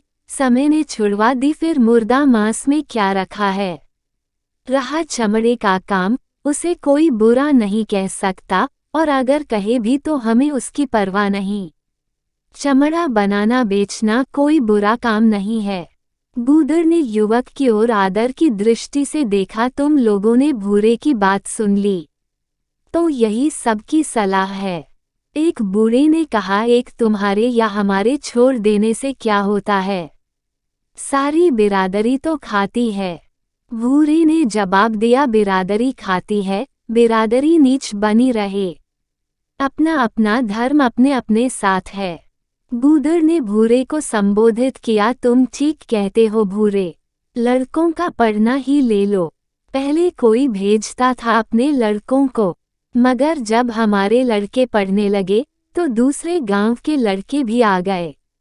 काशी बोला, मुर्दा मांस न माने के अपराध का दंड बिरादरी हमें न देगी, इसका मैं जिम्मा लेता। देख लेना, आज की बात सांझ तक चारों ओर फैल जाएगी और वह लोग भी यही करेंगे। अमर भैया का कितना मान है, किसकी मजाल है कि उनकी बात को काट दे। पयाग ने देखा अब दाल न गलेगी तो सबको धिक्कार कर बोला, अब मेहरियों का राज है, मेहरियां जो कुछ न करें वह थोड़ा। ये कहता हुआ वह गंडासा लिए घर चला गया। बूदर पके हुए गंगा की ओर चले और एक गोली के टप्पे से पुकार कर बोले, यहाँ क्या खड़े हो भैया, चलो घर, सब झगड़ा तय हो गया। अमर विचार मग्न था, आवाज उसके कानों तक न पहुंची। चौधरी ने और समीप जाकर कहा, यहाँ कब तक खड़े रहोगे भैया, नहीं दादा, मुझे यहीं रहने दो। तुम लोग वहाँ काट कूट करोगे, मुझसे देखा न जाएगा। जब तुम फुर्सत पा जाओगे तो मैं आ जाऊंगा। बहू कहती थी, तुम हमारे घर खाने को भी नहीं कहते। हाँ दादा, आज तो न खाऊंगा, मुझे क्या हो जाएगी। लेकिन हमारे यहाँ तो आए दिन यही धंधा लगा रहता है। 2-4 दिन के बाद मेरी भी आदत पड़ जाएगी। तुम हमें मन में राक्षस समझ रहे होगे। अमर ने छाती पर हाथ रखकर कहा, नहीं दादा, मैं तो तुम लोगों से कुछ सीखने, तुम्हारी सेवा करके अपना उद्धार करने आया हूँ। ये तो अपनी अपनी प्रथा है। चीन एक बहुत बड़ा देश है। वहाँ बहुत से आदमी बुद्ध भगवान को मानते हैं। उनके धर्म में किसी जानवर को मारना पाप है, इसलिए वह लोग मरे हुए जानवर ही खाते हैं। कुत्ते, बिल्ली, गीदड़ किसी को भी नहीं छोड़ते। तो क्या वह हमसे नीच हैं? कभी नहीं। हमारे ही देश में कितने ही ब्राह्मण, क्षत्रिय मांस खाते हैं। वह जीभ के स्वाद के लिए जीव हत्या करते हैं। तुम उनसे तो कहीं अच्छे हो। बूदड़ ने हंसकर कहा, भैया तुम बड़े बुद्धिमान हो, तुमसे कोई न जीतेगा। चलो, अब कोई मुर्दा नहीं खाएगा। हम लोगों ने ये तय कर लिया। हमने क्या तय किया? वह ने तय किया, मगर खाल तो न फेंकनी होगी। अमर ने प्रसन्न होकर कहा, नहीं दादा, खाल क्यों फेंकोगे? जूते बनाना तो सबसे बड़ी सेवा है। मगर क्या भाभी बहुत बिगड़ी थी? बूदड़ बोला, बिगड़ी ही नहीं थी भैया, वह तो जान देने को तैयार थी। गाय के पास बैठ गई और बोली, अब चलाओ गंडासा, पहला गड़ासा मेरी गर्दन पर होगा। फिर किसकी हिम्मत थी कि गड़ासा चलाता? कई महीने गुजर गए, गांव में मुर्दा मांस न आया। आश्चर्य की बात तो ये थी कि दूसरे गांव के चमारों ने भी मुर्दा मांस खाना छोड़ दिया। शुभ उद्योग कुछ संक्रामक होता है। अमर की शाला अब नई इमारतों में आ गई थी। शिक्षा का लोगों को कुछ ऐसा चस्का पड़ गया था कि जवान तो जवान, बूढ़े भी आ बैठते और कुछ न कुछ सीख जाते। अमर की शिक्षा शैली आलोचनात्मक थी। अन्य देशों की सामाजिक और राजनीतिक प्रगति, नए नए आविष्कार, नए नए विचार उसके मुख्य विषय थे। देश देशांतरों के रस्मों रिवाज, आचार विचार की कथा सभी चाव से सुनते। उसे ये देखकर कभी कभी विस्मय होता था कि ये निरक्षर लोग जटिल सामाजिक सिद्धांतों को कितनी आसानी से समझ जाते हैं। सारे गांव में एक नया जीवन प्रवाहित होता हुआ सा जान पड़ता। छूत अछूत का जैसे लोप हो गया था। दूसरे गांव की ऊंची जातियों के लोग अक्सर आ जाते थे। दिन भर के परिश्रम के बाद अमर लेटा हुआ एक उपन्यास पढ़ रहा था कि मुन्नी आकर खड़ी हो गई। अमर पढ़ने में इतना लिप्त था कि मुन्नी के आने की उसको खबर न हुई। राजस्थान की वीर नारियों के बलिदान की कथा थी, उस उज्जवल बलिदान की जिसकी संसार के इतिहास में कहीं मिसाल नहीं है, जिसे पढ़कर आज भी हमारी गर्दन गर्व से उठ जाती है। जीवन को किसने इतना तुच्छ समझा होगा? कुल मर्यादा की रक्षा का ऐसा अलौकिक आदर्श और कहाँ मिलेगा? आज का बुद्धिवाद उन वीर माताओं पर चाहे जितना कीचड़ फेंक ले, हमारी श्रद्धा उनके चरणों पर सदैव सिर झुकाती रहेगी। मुन्नी चुपचाप खड़ी होकर अमर के मुख की ओर ताकती रही। मेघ का वह अल्पांश, जो आज 1 साल हुए उसके हृदय आकाश में पक्षी की भांति उड़ता हुआ आ गया था, धीरे धीरे संपूर्ण आकाश पर छा गया था। अतीत की ज्वाला में झुलसी हुई कामनाएं इस शीतल छाया में फिर हरी होती जाती थीं। वह शुष्क जीवन उद्यान की भांति सौरभ और विकास से लहराने लगा है। औरों के लिए तो उसकी देवरानियां भोजन पकाती, अमर के लिए वह खुद पकाती। बेचारे 2 तो रोटियां खाते हैं और यह गवारिनें मोटे मोटे लिट बनाकर रख देती हैं। अमर उससे कोई काम करने को कहता तो उसके मुख पर आनंद की ज्योति सी झलक उठती। वो एक नए स्वर्ग की कल्पना करने लगती, एक नए आनंद का स्वप्न देखने लगती। एक दिन सलोनी ने उससे मुस्कराकर कहा, अमर भैया तेरे ही भाव से यहाँ आ गए मुन्नी, अब तेरे दिन फिरेंगे। मुन्नी ने हर्ष को जैसे मुट्ठी में दबाकर कहा, क्या कहती हो काकी, कहाँ मैं, कहाँ वह, मुझसे कई साल छोटे होंगे, फिर ऐसे विद्वान, ऐसे चतुर, मैं तो उनकी जूतियों के बराबर भी नहीं। काकी ने कहा था, ये सब ठीक है मुन्नी, पर तेरा जादू उन पर चल गया है, यह मैं देख रही हूँ। संकोची आदमी मालूम होते हैं, इससे तुझसे कुछ कहेंगे नहीं, पर तू उनके मन में समा गई है, विश्वास मान। क्या तुझे इतना भी नहीं सूझता? तुझे उनकी शर्म दूर करनी पड़ेगी। मुन्नी ने पुलकित होकर कहा था, तुम्हारी असीस है काकी, तो मेरा मनोरथ भी पूरा हो जाएगा। मुन्नी एक क्षण अमर को देखती रही, तब झोपड़ी में जाकर उसकी खाट निकाल लाई। अमर का ध्यान टूटा, बोला, रहने दो, मैं अभी बिछाए लेता हूँ। तुम मेरा इतना दुलार करोगी मुन्नी, तो मैं आलसी हो जाऊंगा। आओ तुम्हें हिंदू देवियों की कथा सुनाऊं। कोई कहानी है क्या? नहीं, कहानी नहीं है, सच्ची बात है। अमर ने मुसलमानों के हमले, क्षत्राणियों के जौहर और राजपूत वीरों के शौर्य की चर्चा करते हुए कहा, उन देवियों को आग में जल मरना मंजूर था, पर यह मंजूर न था कि परपुरुष की निगाह भी उन पर पड़े। अपनी आन पर मर मिटती थीं। हमारी देवियों का यह आदर्श था। आज यूरोप का क्या आदर्श है?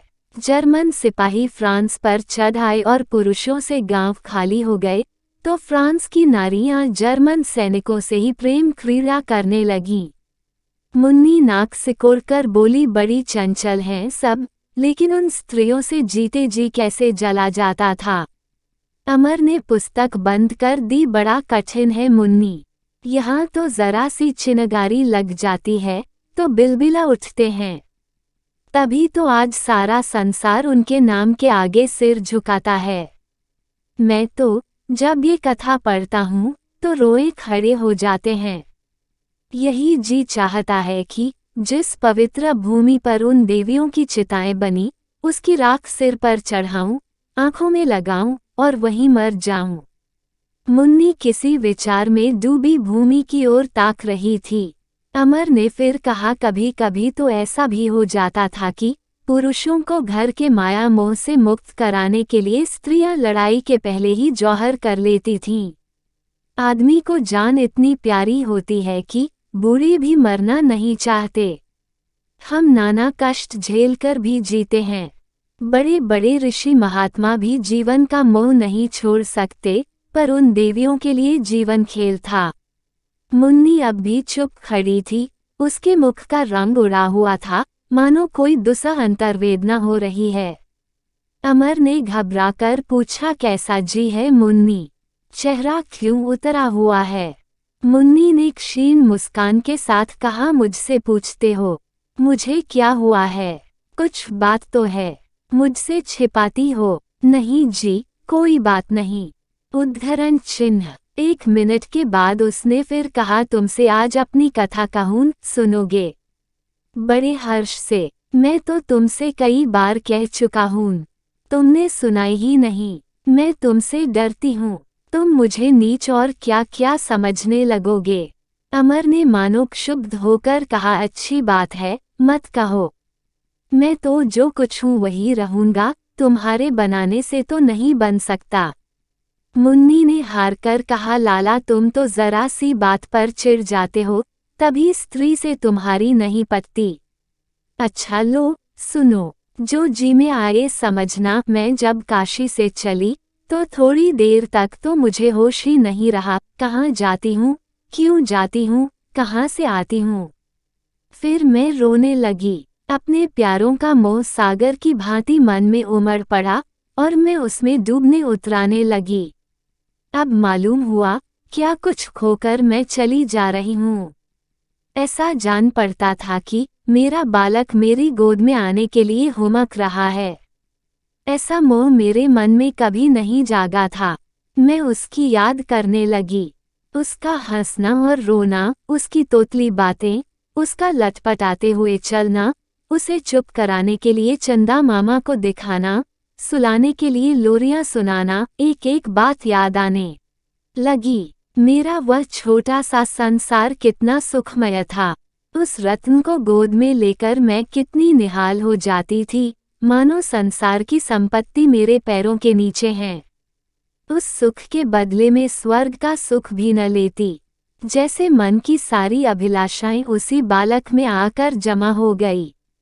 अपना टूटा फूटा झोंपड़ा, अपने मैले कुचैले कपड़े, अपना नंगा बचपन, कर्ज दाम की चिंता, अपनी दीनता, अपना दुर्भाग्य, ये सभी पैने कांटे जैसे फूल बन गए।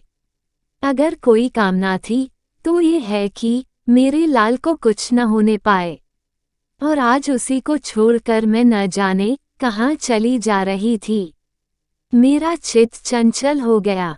मन की सारी स्मृतियां सामने दौड़ने वाले वृक्षों की तरह जैसे मेरे साथ दौड़ी चली आ रही थीं।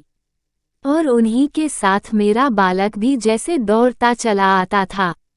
आखिर मैं आगे न जा सकी।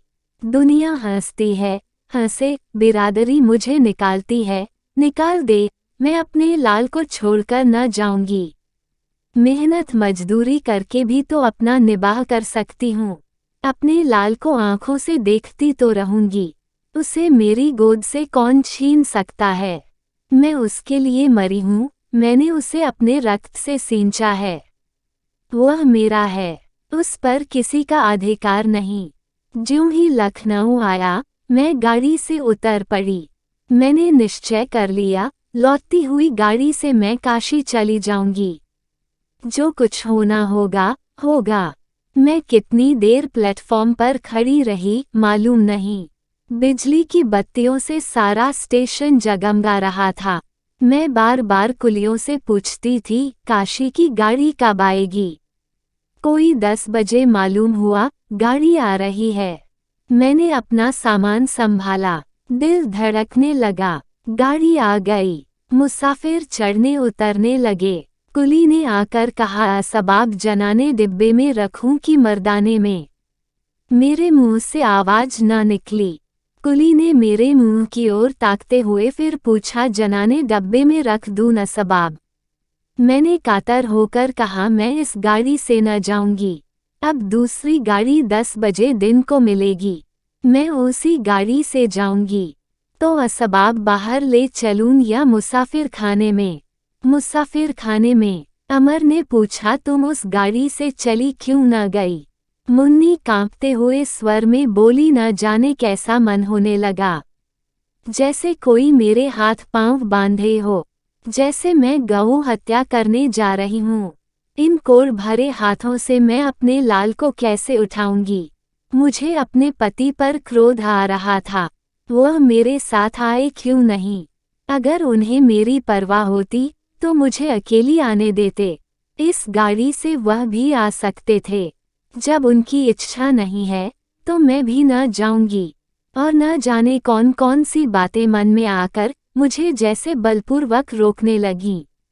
मैं मुसाफिर खाने में मन मारे बैठी थी कि एक मर्द अपनी औरत के साथ आकर मेरे ही समीप दरी बिछाकर बैठ गया।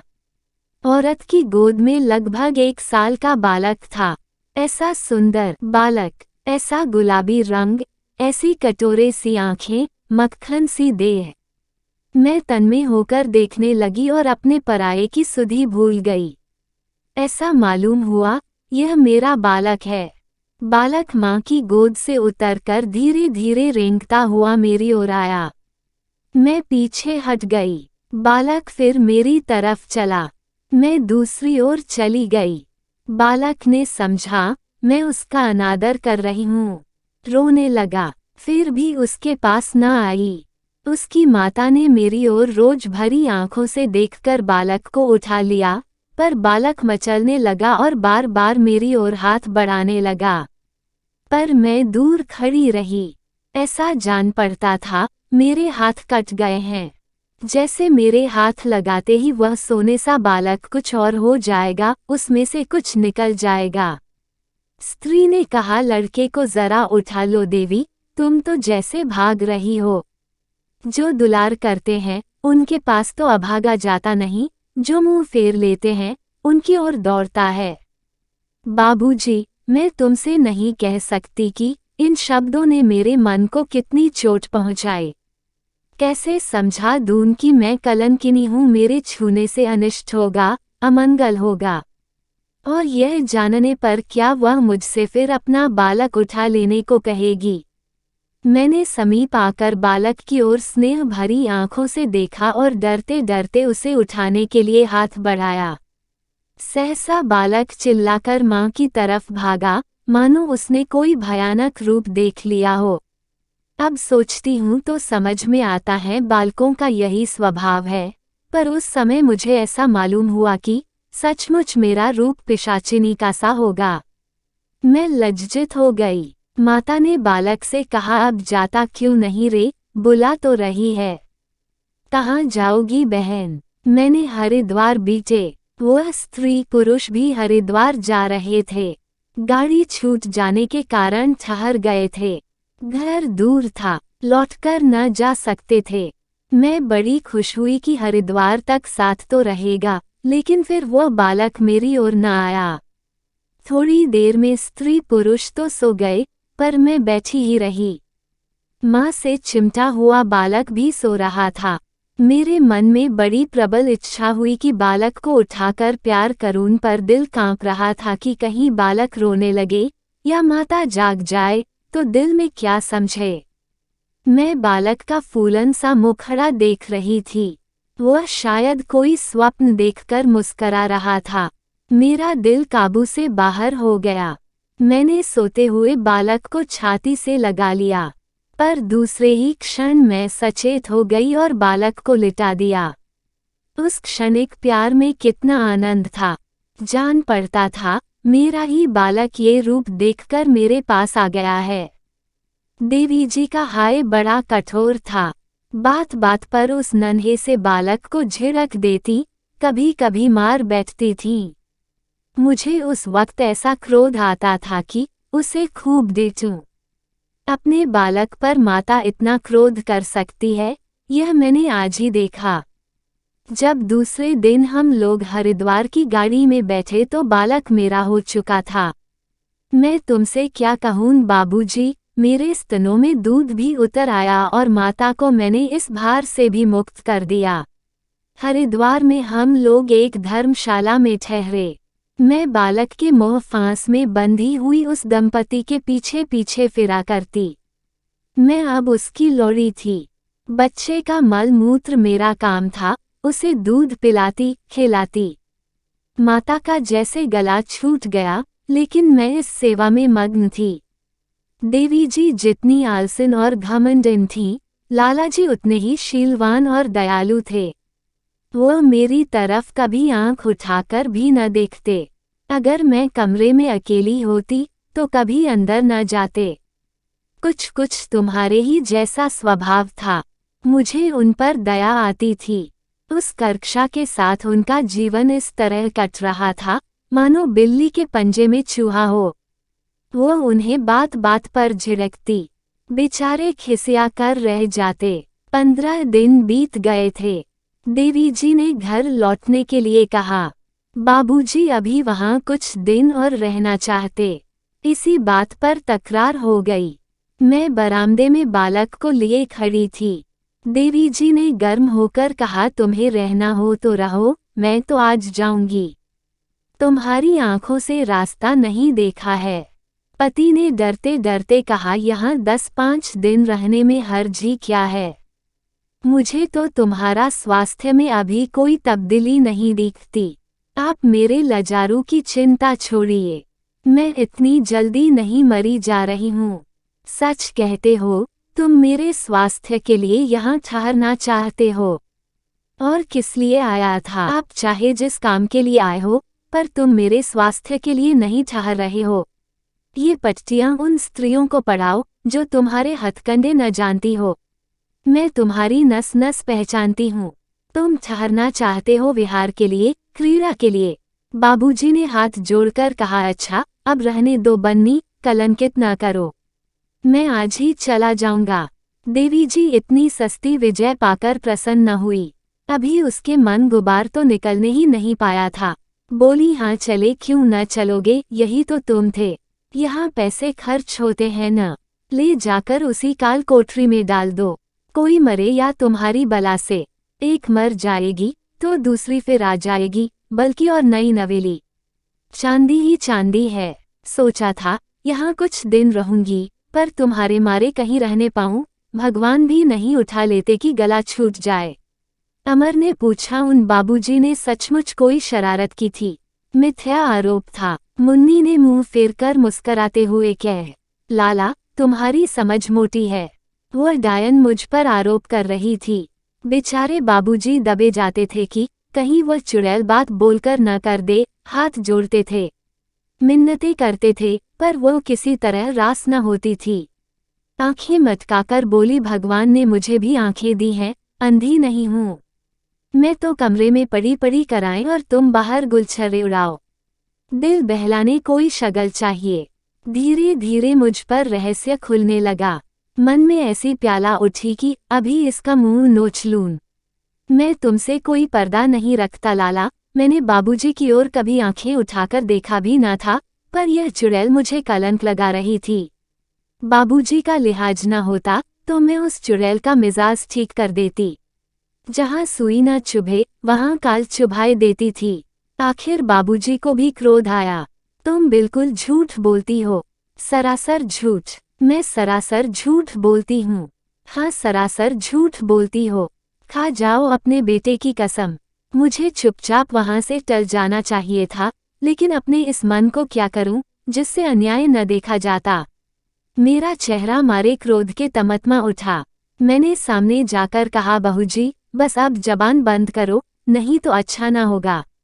मैं तय देती जाती है और तुम सिर चढ़ती जाती हो। मैं तुम्हें शरीफ समझकर तुम्हारे साथ ठहरी थी। अगर जानती कि तुम्हारा स्वभाव इतना नीच है तो तुम्हारी परछाई से भागती। मैं हरजाई नहीं हूँ, न अनाथ हूँ, भगवान की दया से मेरे पति भी हैं, पुत्र भी हूँ। किस्मत का खेल है कि यहाँ अकेली पड़ी हूँ। मैं तुम्हारे पति को अपने पति के पैर धोने के जोग भी नहीं समझती। मैं उसे बुलाए देती हूँ, तुम भी देख लो, बस आज और कल रह जाओ। अभी मेरे मुंह से पूरी बात भी न निकलने पाई थी कि मेरे स्वामी मेरे लाल को गोद में लिए आकर आंगन में खड़े हो गए और मुझे देखते ही लपक कर मेरी तरफ चले। मैं उन्हें देखते ही ऐसी घबरा गई मानो कोई सिंह आ गया हो। तुरंत अपनी कोठरी में जाकर भीतर से द्वार बंद कर लिए। छाती धड़ धड़ कर रही थी, पर किवाड़ की दरार में आंख लगाए देख रही थी। स्वामी का चेहरा संवलाया हुआ था, बालों पर धूली जमी हुई थी, पीठ पर कंबल और लुटिया डोर रखे हाथ में लंबा लठ लिए भौचक्के से खड़े थे। बाबूजी ने बाहर आकर स्वामी से पूछा, अच्छा आप ही इनके पति हैं? आप खूब आए। तो वह आप ही की चर्चा कर रही थी, आइए कपड़े उतारिए। मगर बहन भीतर क्यों भाग गईं? यहाँ परदेश में कौन पर्दा काटा है? मेरे स्वामी को तो तुमने देखा ही है। उनके सामने बाबूजी बिल्कुल ऐसे लगते थे जैसे सांड के सामने नाटा बैल। स्वामी ने बाबूजी को कोई जवाब न दिया। मेरे द्वार पर आकर बोले, मुन्नी यह क्या अंधेर करती हो? मैं 3 दिन से तुम्हें खोज रहा हूँ, आज मिली भी तो भीतर जा बैठी। ईश्वर के लिए किवाड़ खोल दो और मेरी दुख कथा सुन लो, फिर तुम्हारी जो इच्छा हो करना। मेरी आंखों से आंसू बह रहे थे। जी चाहता था किवाड़ खोलकर बच्चे को गोद में ले लूं, पर न जाने मन किसी कोने में कोई बैठा हुआ कह रहा था, खबरदार, जो बच्चे को गोद में लिया जैसे कोई प्यास से तड़पता हुआ आदमी पानी का बर्तन देखकर टूटे, पर कोई उससे कह दे पानी जूठा है। एक मन कहता था, स्वामी का अनादर मत कर, ईश्वर ने जो पत्नी और माता का नाता जोड़ दिया है वह क्या किसी के तोड़े टूट सकता है। दूसरा मन कहता था, तू अब अपने पति को पति और पुत्र को पुत्र नहीं कह सकती। क्षणिक मोह के आवेश में पड़कर तू क्या उन दोनों को कलंकित कर देगी। मैं किवाड़ छोड़कर खड़ी हो गई। बच्चे ने किवाड़ अपनी नन्ही नन्ही हथेलियों से पीछे धकेलने के लिए जोर लगाकर कहा, तेवाल थोलो। ये तोतले बोल कितने मीठे थे। जैसे सन्नाटे में किसी शंका से भयभीत होकर हम गाने लगते हैं, अपने ही शब्दों से दुखिले होने की कल्पना कर लेते हैं। मैं भी इस समय अपने उमड़ते हुए प्यार रोकने के लिए बोल उठी, तुम क्यों मेरे पीछे पड़े हो? क्यों नहीं समझ लेते कि मैं मर गई? तुम ठाकुर होकर भी इतने दिल के कच्चे हो। एक तुच्छ नारी के लिए अपना कुल मर्जाद डुबोए देते हो। जाकर अपना ब्याह कर लो और बच्चे को पालो। इस जीवन में मेरा तुमसे कोई बीता नहीं है। हाँ, भगवान से यही मांगती हूँ कि दूसरे जन्म में तुम फिर मुझे मिलो। क्यों मेरी टेक तोड़ रहे हो? मेरे मन को क्यों मोह में डाल रहे हो? पतिता के साथ तुम सुख से न रहोगे। मुझ पर दया करो, आज ही चलो जाओ, नहीं मैं सच कहती हूँ, जहर खा लूंगी। स्वामी ने करुण आग्रह से कहा, मैं तुम्हारे लिए अपनी कुल मर्यादा, भाई बंद सब कुछ छोड़ दूंगा। मुझे किसी की परवाह नहीं। घर में आग लग जाए मुझे चिंता नहीं। मैं या तो तुम्हें लेकर जाऊंगा या यही गंगा में डूब मरूंगा। अगर मेरे मन तुमसे रत्ती भर मैल हो तो भगवान मुझे 100 बार नरक दें। अगर तुम्हें नहीं चलना है, तुम्हारा बालक तुम्हें सौंपकर मैं जाता हूँ। इसे माया जिलाओ, मैं फिर तुम्हारे पास न आऊंगा। अगर कभी सुधि आए तो चुल्लू भर पानी दे देना। लाला सोचो, मैं कितने बड़े संकट में पड़ी हुई थी। स्वामी जीत के धनी हैं, यह मैं जानती थी। प्राण को वह कितना तुच्छ समझते हैं, ये भी मुझसे छिपा न था। फिर भी मैं अपना हृदय कठोर किए रही। जरा भी नर्म पड़ी और सर्वनाश हुआ। मैंने पत्थर का कलेजा बनाकर कहा, अगर तुम बालक को मेरे पास छोड़कर गए तो उसकी हत्या तुम्हारे ऊपर होगी, क्योंकि मैं उसकी दुर्गति देखने के लिए जीना नहीं चाहती। उसके पालने का भार तुम्हारे ऊपर है, तुम जानो तुम्हारा काम जाने। मेरे लिए जीवन में अगर सुख था तो यही कि मेरा पुत्र और स्वामी कुशल से हैं। तुम मुझसे ये सुख छीन लेना हो, छीन लो, मगर याद रखो वो मेरे जीवन का आधार है। मैंने देखा, स्वामी ने बच्चे को उठा लिया जिसे एक क्षण पहले गोद से उतार दिया था और उल्टे पांव लौट पड़े। उनकी आंखों से आंसू जारी थे, ओंठ कांप रहे थे। देवी जी ने भलमनसी से काम लेकर स्वामी को बैठाना चाहा, पूछने लगी, क्या बात है, क्यों रूठी हुई है? पर स्वामी ने कोई जवाब न दिया। बाबू साहब गए, कह नहीं सकती दोनों जनों में क्या बातें हुई, पर अनुमान करती हूँ कि बाबूजी ने मेरी प्रशंसा की होगी।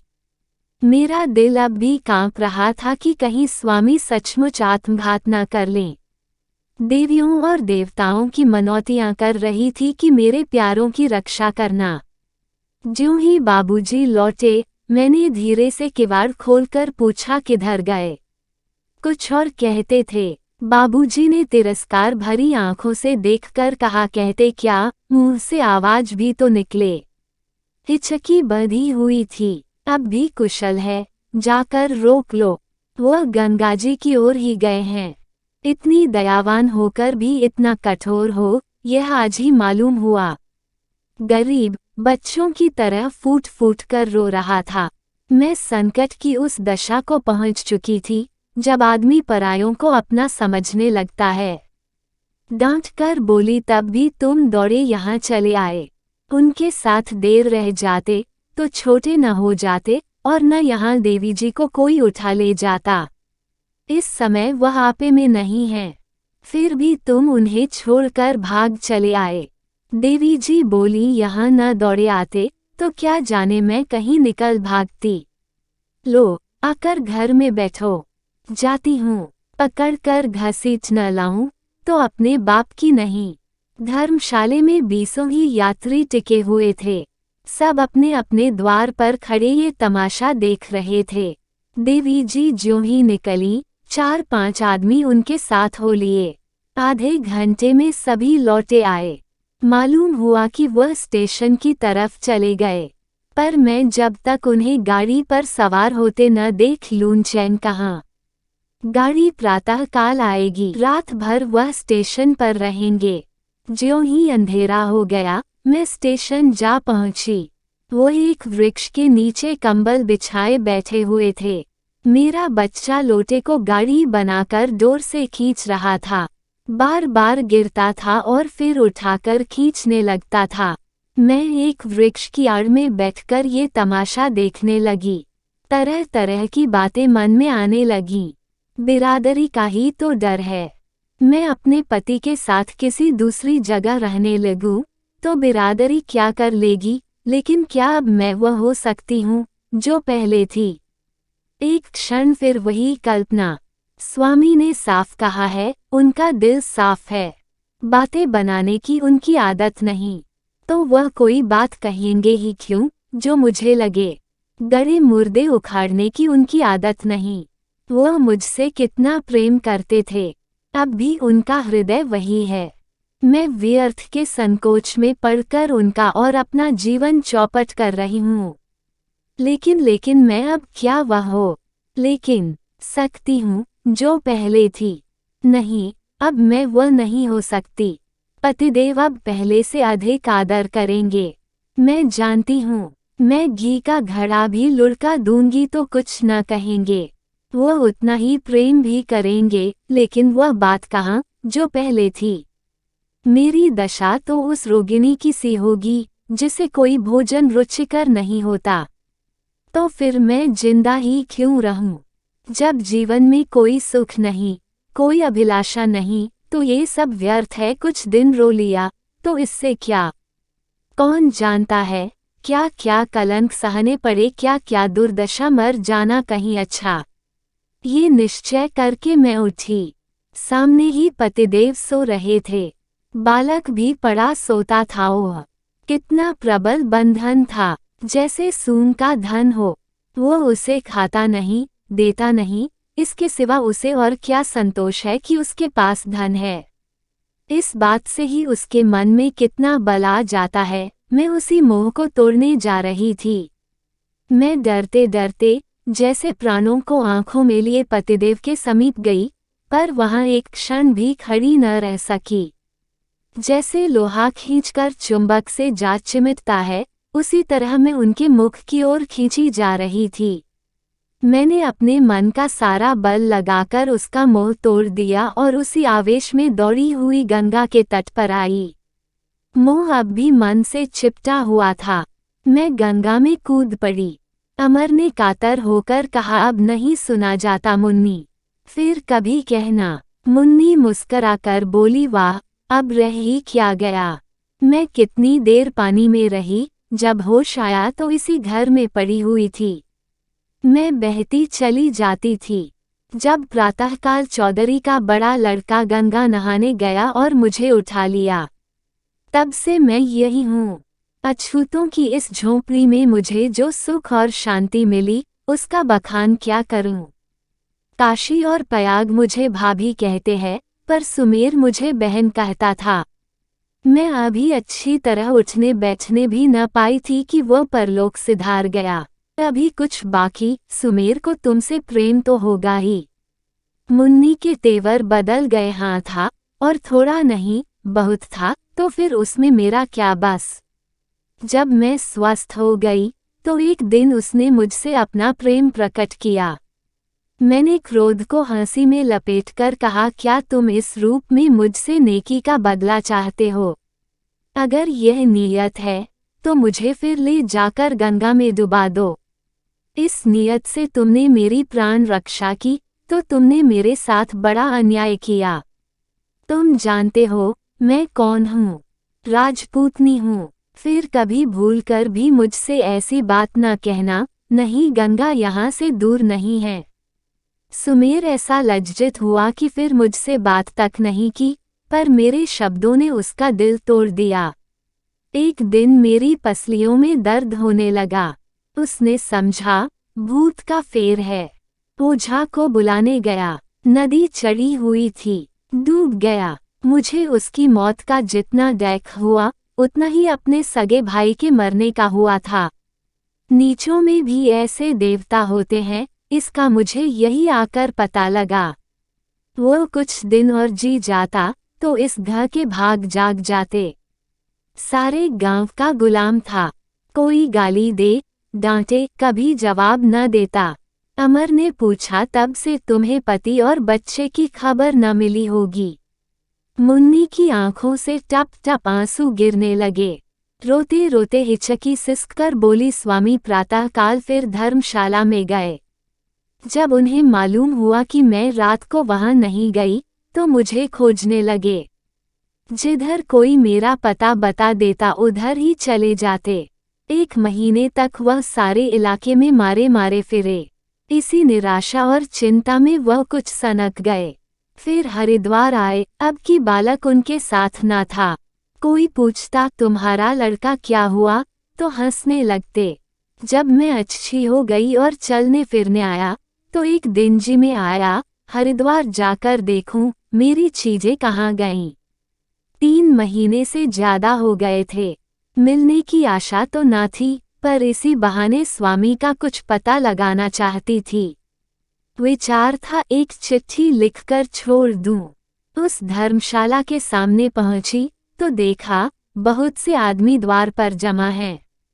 मैं भी चली गई। एक आदमी लाश थी। लोग कह रहे थे वही पागल है जो अपनी बीवी को खोजता फिरता था।